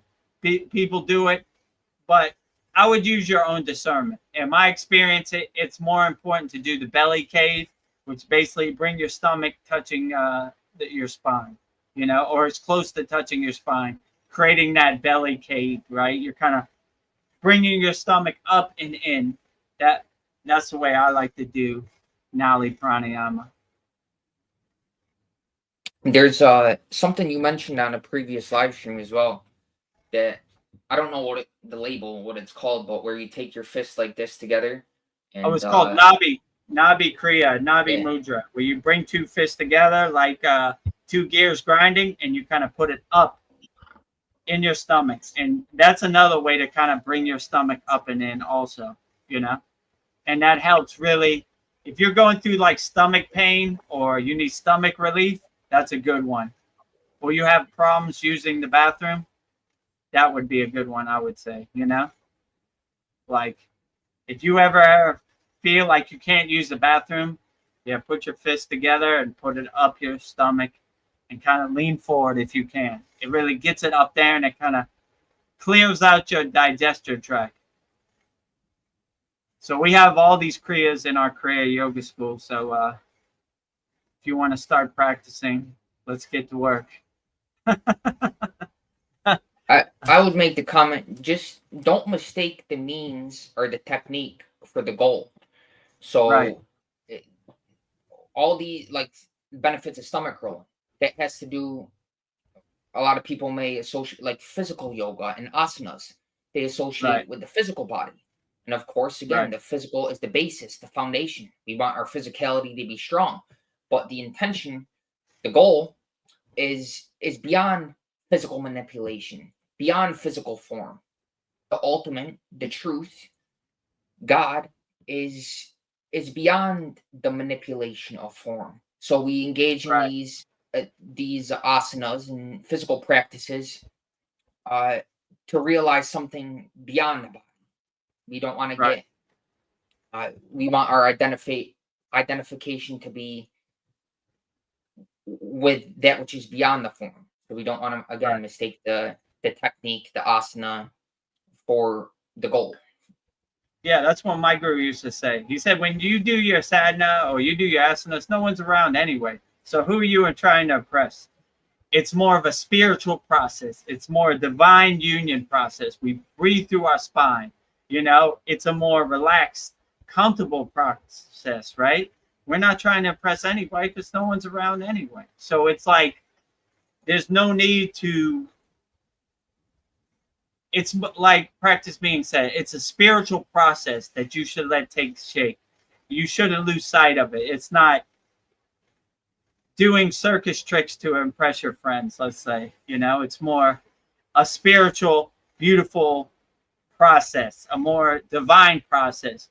Breathing through your spine, breathing through your susimna nadi, you know, from the root to the crown, engaging your bandhas. So, like, all this really becomes like a spiritual process, even when you do asanas or anything. So, I would agree with you wholeheartedly. That's well put. Practice being. Oh, this is a good question. Are many Agoris medicine men? Yeah, so the Sitas, Sita means the perfected ones. Like Babaji, Bhoganantar, Agastya, they're Sitas, right? They were known as medicine men. They did their inner alchemy. They healed themselves.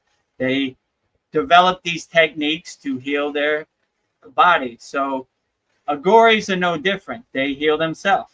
They're not going to the doctors either. They're doing their inner work. They're healing themselves. So they have a lot of different processes they do to heal themselves, like anything: pranayama, breathing, meditation, mudras, somewhat asanas, bhakti for sure, mantra japa, everything. When you become a highly enlightened being, everything becomes an alchemic process, and everything becomes a spiritual progress. So everything they do, they are doing their inner work and healing themselves from the inside out. So yeah, I would definitely say Agoris are medicine men, but all people are doing their inner alchemy, all spiritual traditions in some sense. That is the goal, to do your inner alchemy and heal yourself. So definitely doing their inner work, and they are medicine men. I mean, if you're lucky, maybe they'll heal you, or maybe they're saving their Shakti for a rainy day. Depends what day you catch them on. You know, even an ant, if, let's say, I don't know if you've ever seen this, but say there's a lollipop on the ground and the Yeah. ants will circle around it. They won't even touch it because there's chemical like aspartame and these artificial sweeteners and chemicals that are Yeah. founded in food-like products. It's not real food. It's not from the Mother Earth. It's processed. Right. It's a food-like product. It's not even real food. So even the ants, and say my grandma, her dog, go there, and the dog won't even eat some of the foods that she's eating and feeding Yeah. the grandkids and the babysitting kids. And so I always try to bring to her awareness, like, hey, these kids are very impressionable. You want to set them up with good habits that carry them on to, because a lot of people don't snap out of the stuff they were taught as a kid. They carry that onto adulthood, and they never actually grow up. They're adults in terms of calendar years, but they never actually grow up spiritually. So we want to realize these kids are impressionable and to feed them good food, and food that's going to nourish them, not only physically, but help them build up ojas and help Right. them spiritually. But the point is that even the ants, the dogs, and the animals, they're in tune with their natural guidance that tells them, hey, they take one smell of this and they know not to eat it. They know it's not going to behave well within them. But us humans, oh, that looks good. It has pretty colors. Oh, it smells good. It tastes good. I'll just consume it and eat whatever. But we don't want to be a walking garbage can, a walking trash can, True. because whatever we put in this hole is affecting us energetically, spiritually, physically, mentally, on all dimensions. So when we eat with the intention of transmuting this physical substance into spiritual energy, then we naturally eat very clean and wholesome and pure, and realize that, hey, the less processed, the better. Because this food that I'm putting within me is nourishing, of course, the root chakra, which is connected to Mother Earth. So we want the food to be, ideally, hey, you pick fruit fresh from the tree. It's not processed at all. So this is very clean and pure and is nourishing us and is acting as serving as physical sustenance. But of course, there's the eternal sustainer that we receive bread from, spiritual bread, manna from heaven. And we want this physical sustenance to be in tune with our eternal spiritual sustenance so that there's balance. True. Well put. Let me see what else comments I got. What does this say? The power of the Goris, is it close to what the 18, I guess, Sitas were capable of on a spiritual level? Well, the Sitas mean the perfected ones. So they were like yogis, but higher than yogis, right? Like enlightened beings or self-realized masters, let's say. They're almost light beings, but one step under a light being. Like they were just so highly evolved yogis that they were beyond even a regular yogi. So the power of a Goris, it depends. Like different people are in different places on the spiritual path. So a Gori, depending how self-realized or God-realized he is, could be equal to a Sita, or a Sita could be more. I mean, it's hard to say. I haven't met too many Sitas in my day or a Gori, so they all have good energy. You know, they're all positive. They're all doing their inner work. They're all aligned with God. So they're all great. Like I can't say one is better than the other or what level they are on. They all have great energy. I respect them all. I respect all spiritual traditions. I like when you go to Yogananda's place, Lake Shrine in Malibu, California, they have a shrine for all spiritual traditions. Muslim, we respect you. You're Christian, we respect you. Buddhist, we respect you. Even though we're Kriya yogis, we respect all spiritual paths. All roads lead to the top of the mountain anyway. So whichever road you choose is perfectly fine. No judgment. We love all spiritual traditions in Kriya Yoga. So I always thought that was a beautiful display of, we could make this a mecca for Kriya yogis, which it is, but we respect all spiritual traditions and we welcome all spiritual traditions to our sanctuary, our holy Kriya yogic place.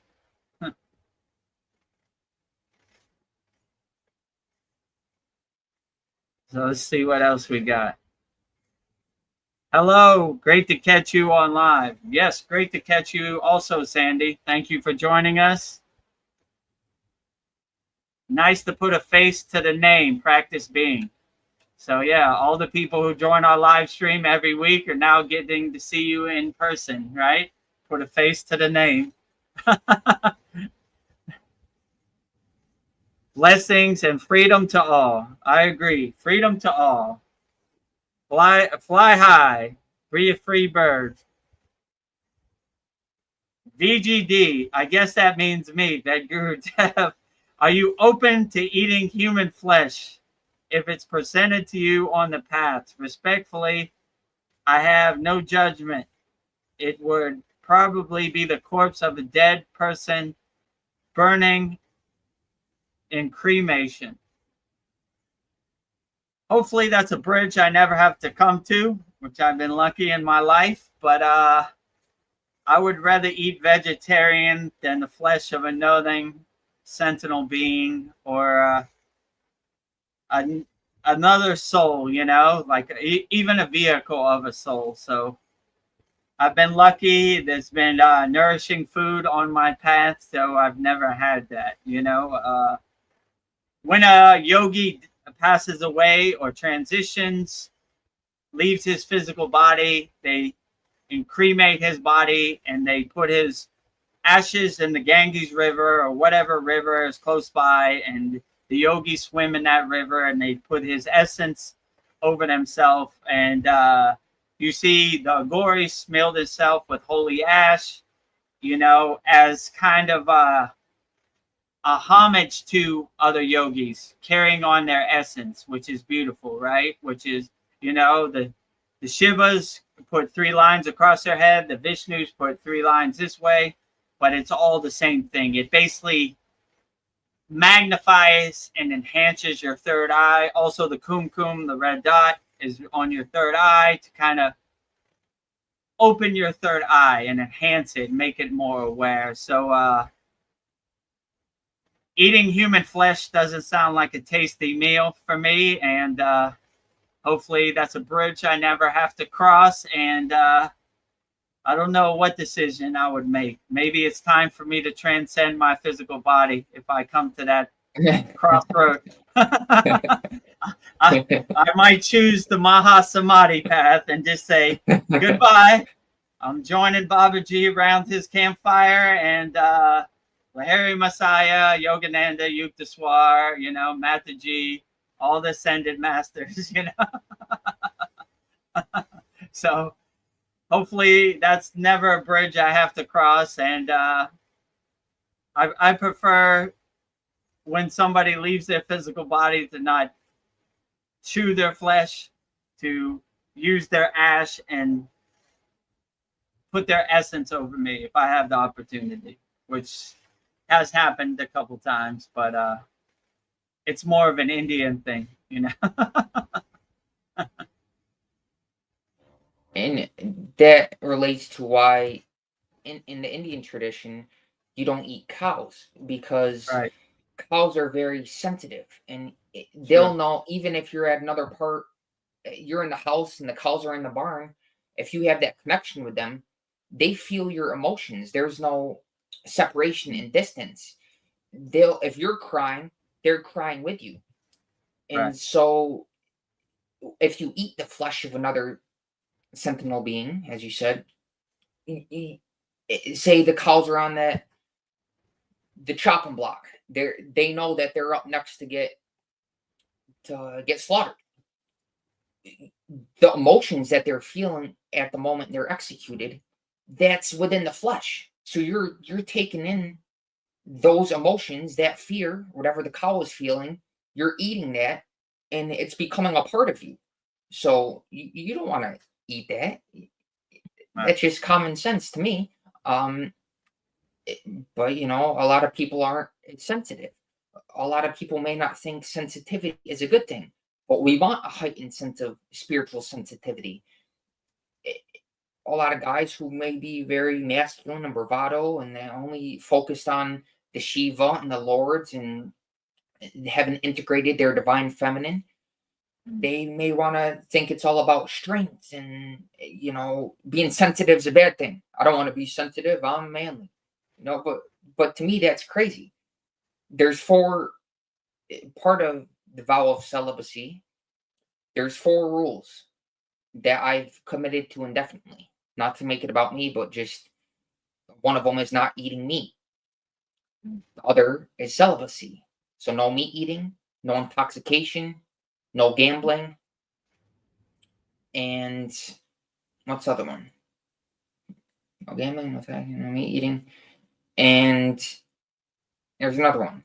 But these have become a part of my being, and so there's not even an attraction. Like, meat eating sounds crazy to me. I used to eat a lot of it. Used to eat a lot of chicken and focused on the body, working out, looking in the mirror, looking at my gains, my physical gains, and now I laugh at that and see it as funny, but not from a judgmental standpoint. Just, you know, seeing how we're all at different points along the spiritual journey, even this soul's journey, the soul within this body, observing it from now a different point of view, a higher context, is it can be funny at times, because of course we're not in the past, and you know, the ego wants to identify with the past and carry that with them, that baggage with them, into the present. And when you unload that, when you let go of that, it's like a weight lifted off the shoulders. You're freer and lighter. And you mentioned light beings. We want to think of God in terms of light, the light that is beyond time and space and distance. Even modern science will postulates a transcendent frequency, which is beyond all that we can perceive mentally and physically with the five physical senses. And when we're aware of this, that becomes the goal of our daily spiritual practice, to align with this, which is felt as the presence, which builds up within us in abundance when we stay disciplined and focused in our spiritual practice, whatever that is. So, a lot of people may eat meat and it nourishes them.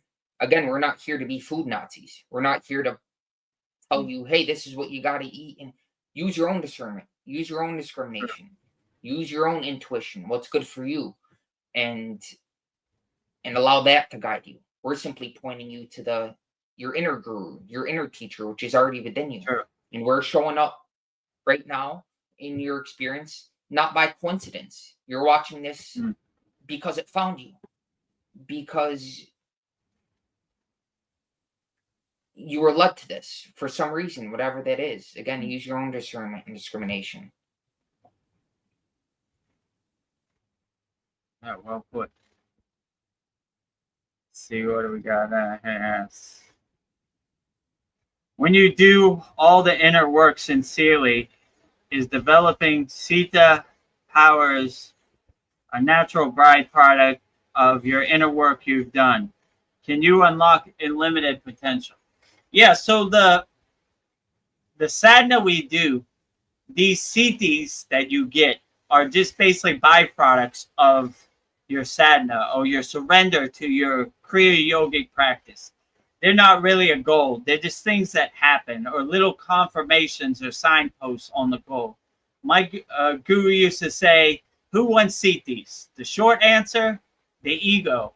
The long answer, no one. Like, what am I going to do with this? I levitated. That's great, but this is not the end goal. It's just a little confirmation or a byproduct. I've seen yogis do many siddhi powers. They don't even talk about it. There's nothing to talk about it. My guru used to say, nothing to see here. So he would see, let's say I saw a yogi levitating. He would tap me on my shoulder, like, keep walking. Nothing to see here. What are we looking at? Don't get attached to it. Don't try to make sense of it. It's just some little breadcrumbs that happen on this path, but it's not the end goal by all means. It's just a little confirmation, a signpost that happens on the path, and a byproduct of your Kriya yoga practice. So you know you're going the right direction because these things happen, but it's not the end all be all. It's this cool little thing that happens on your daily sadhana. Most of the time it happens when no one's around anyway. So who are you going to tell it to? So, if I'm doing my sadhana and no one sees it, did it really happen? I don't know. You just kind of let it go. It's not important. It's not the end goal, That's not why I practice yoga, to levitate or whatever. It's just these are like byproducts of your yogic sadhana,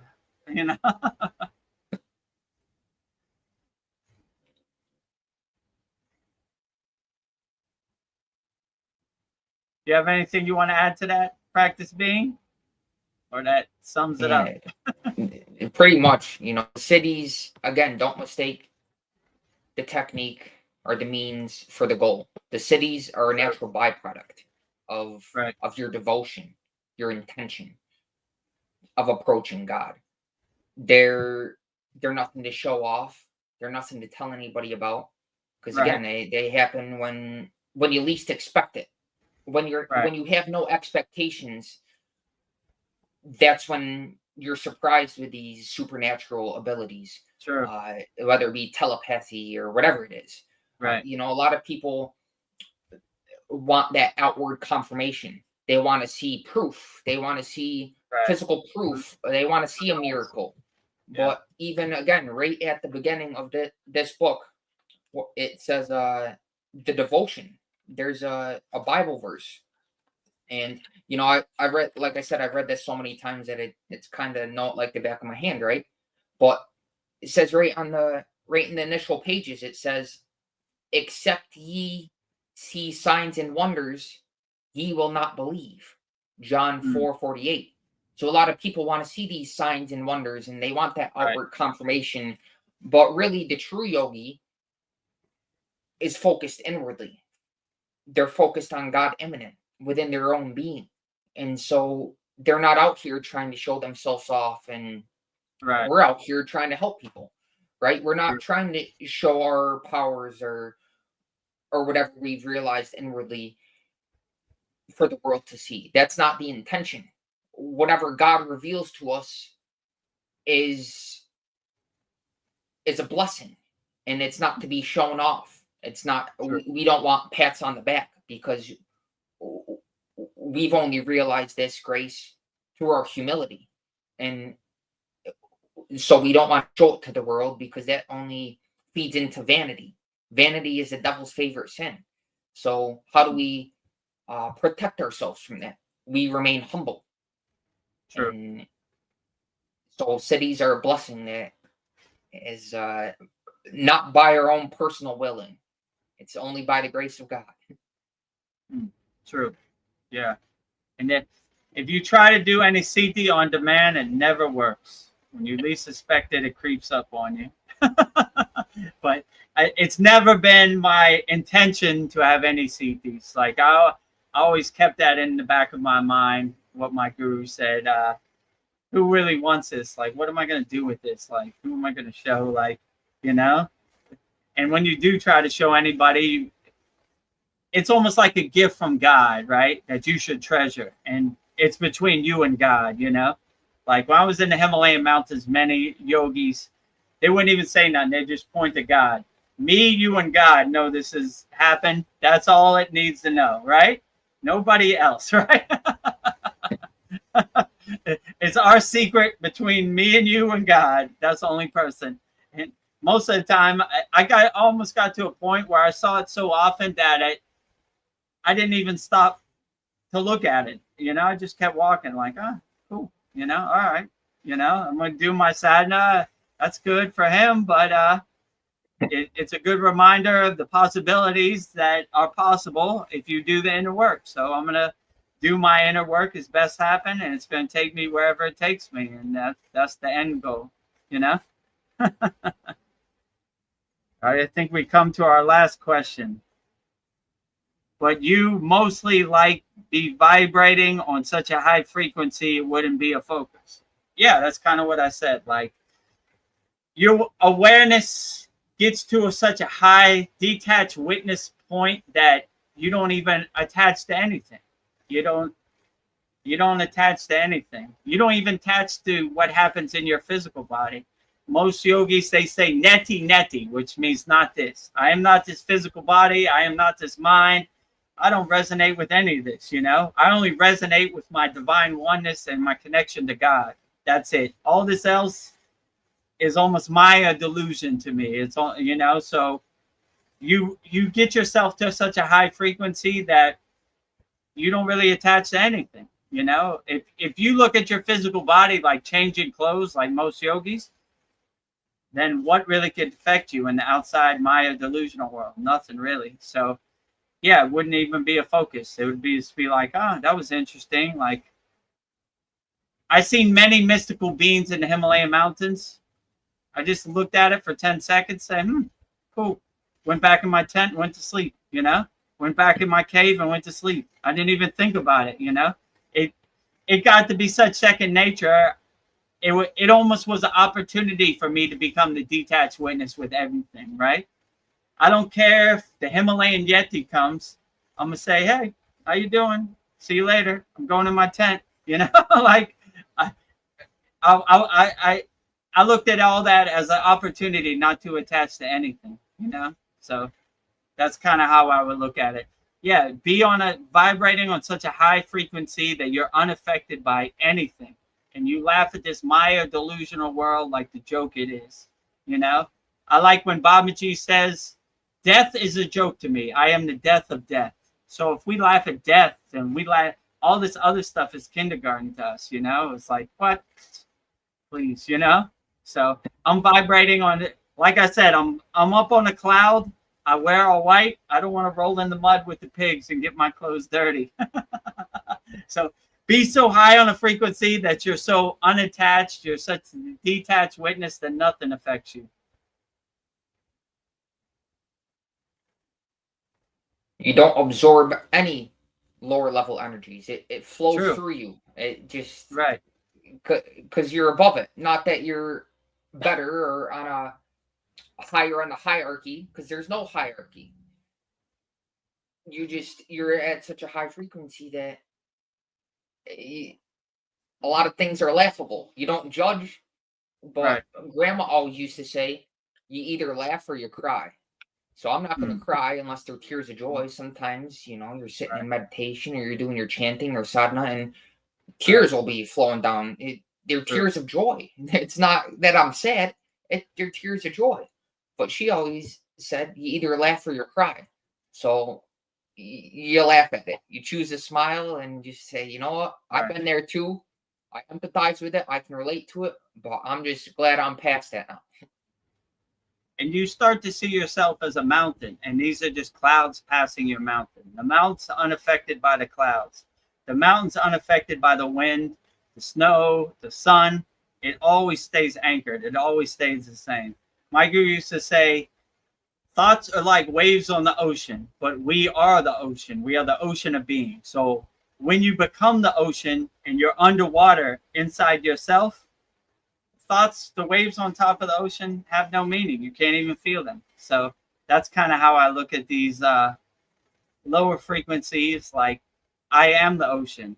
I am the oneness. I am a grain of sand on the source beach. I am the spark in the source sun. I am the drop of water in the source ocean. So when you kind of have that perspective, like you said, practice being, it becomes comical to you, right? You just laugh it off, like, come on. Good one. And when you're really established as that detached witness, you don't identify with thoughts. You said we're the ocean. Thoughts are basically like waves, ripples on the ocean. And we become established in this detached witness in meditation, in silence, when we simply observe what the body wants to do or what the mind wants to think. And we're simply the witness of all that. We don't identify with it. And as Sri Giri said in Autobiography of Yogi, be like the abundant, capacious ocean, quietly absorbing all tributary rivers of the senses. So all the rivers of the senses are flowing through you, but you're not affected by it. You're simply the witness of it. And when you sit there with no self-image, concept of self present, you're simply humbly aware as pure awareness itself, undivided in your attention. Your attention is focused within. You feel that connection to everything.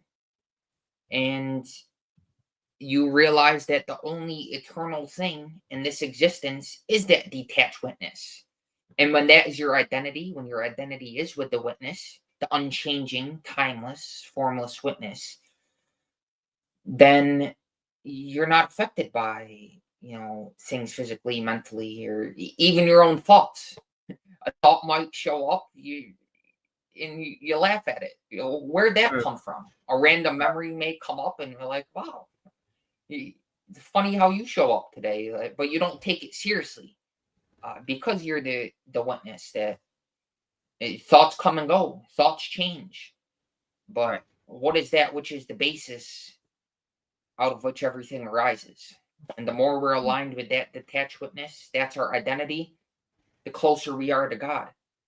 Because even God is beyond that witness. We can't even fathom conceptually. The absolute is beyond all conceptions.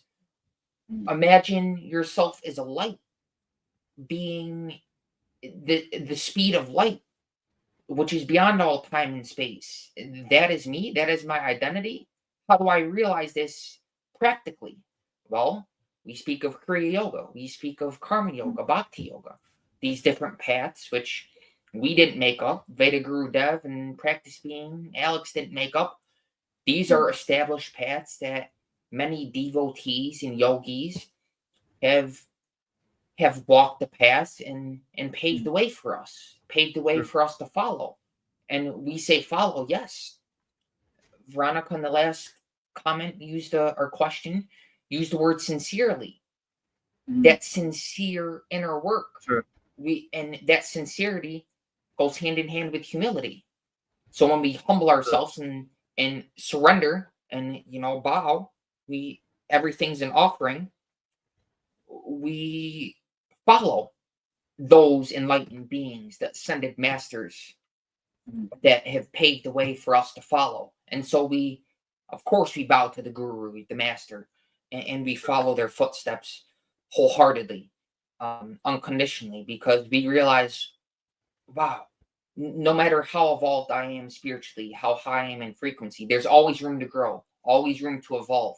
So definitely, I don't put myself on a pedestal, and I don't want anybody else putting me on a pedestal, because if anything, I'm putting the masters on a pedestal, and everything is an appeal to the higher celestial beings of the universe, those who have transcended their physical form and are pure light beings beyond all conceptions that we can even fathom or conjure up in imagination, things that are only experiential in nature.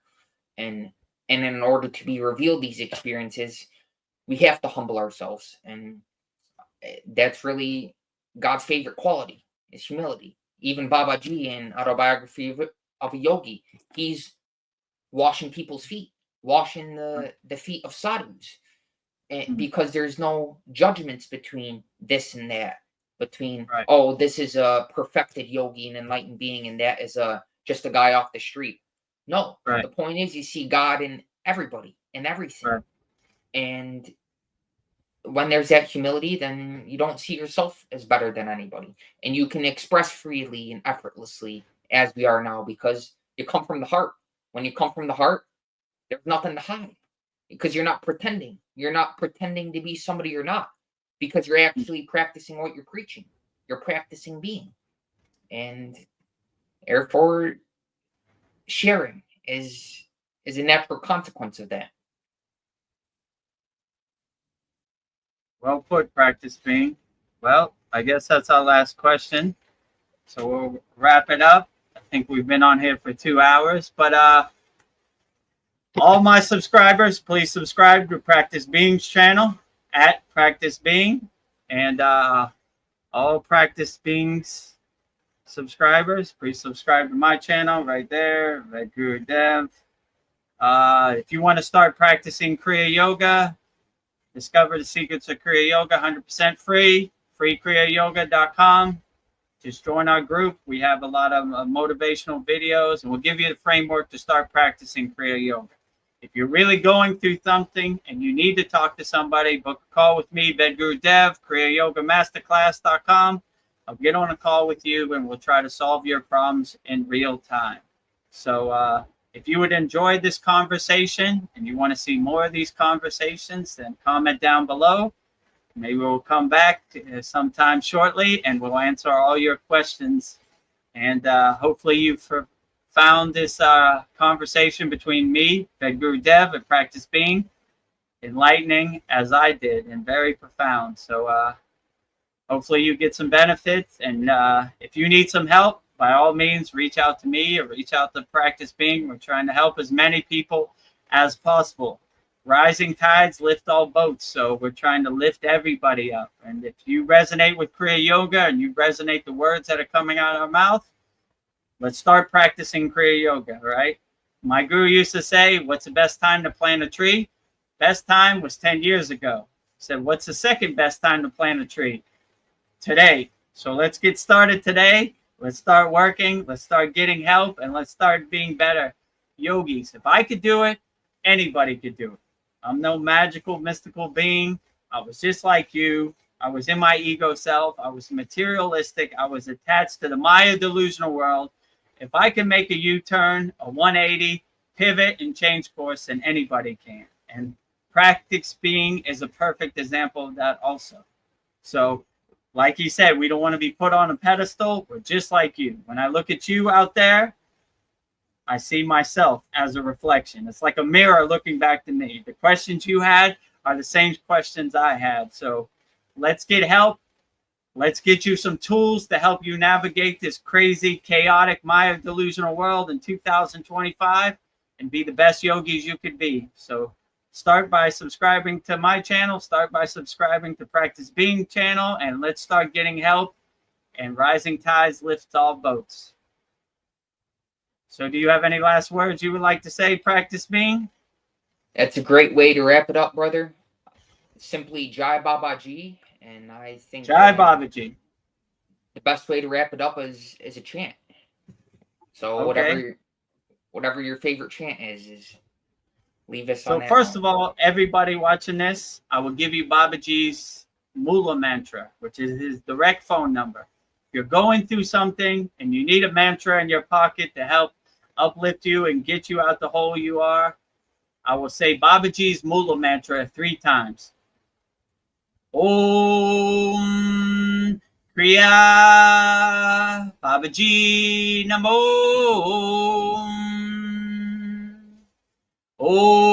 Om Kriya Babaji Namo. Om Kriya Babaji Namo.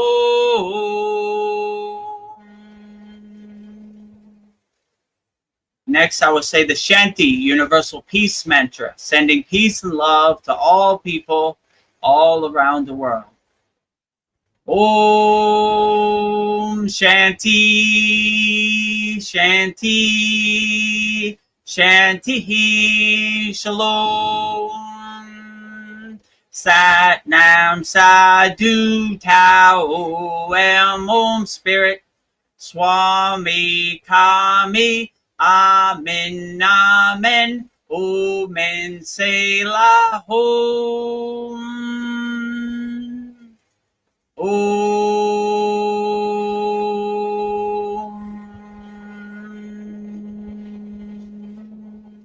Thank you, brother. Jai Babaji.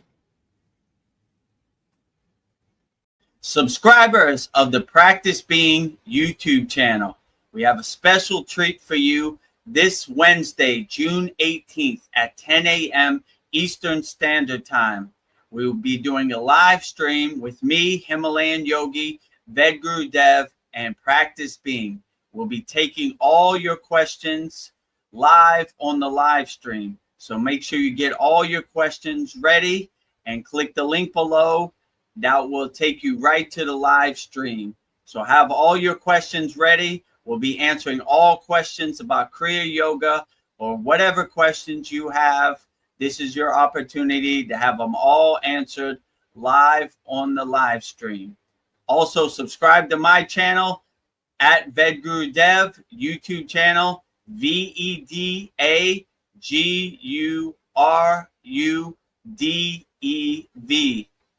Vedagurudev YouTube channel, and join my free Kriya Yoga school, freekriyayogamasterclass.com. And if you need help right now, book a call with me, kriyayogamasterclass.com. We'll be helping as many people as we can on the live stream this Wednesday, June 18th at 10 a.m. Eastern Standard Time. So make sure you tune in, and I'll see you there with Practice Being. Om Kriya Babaji Namo.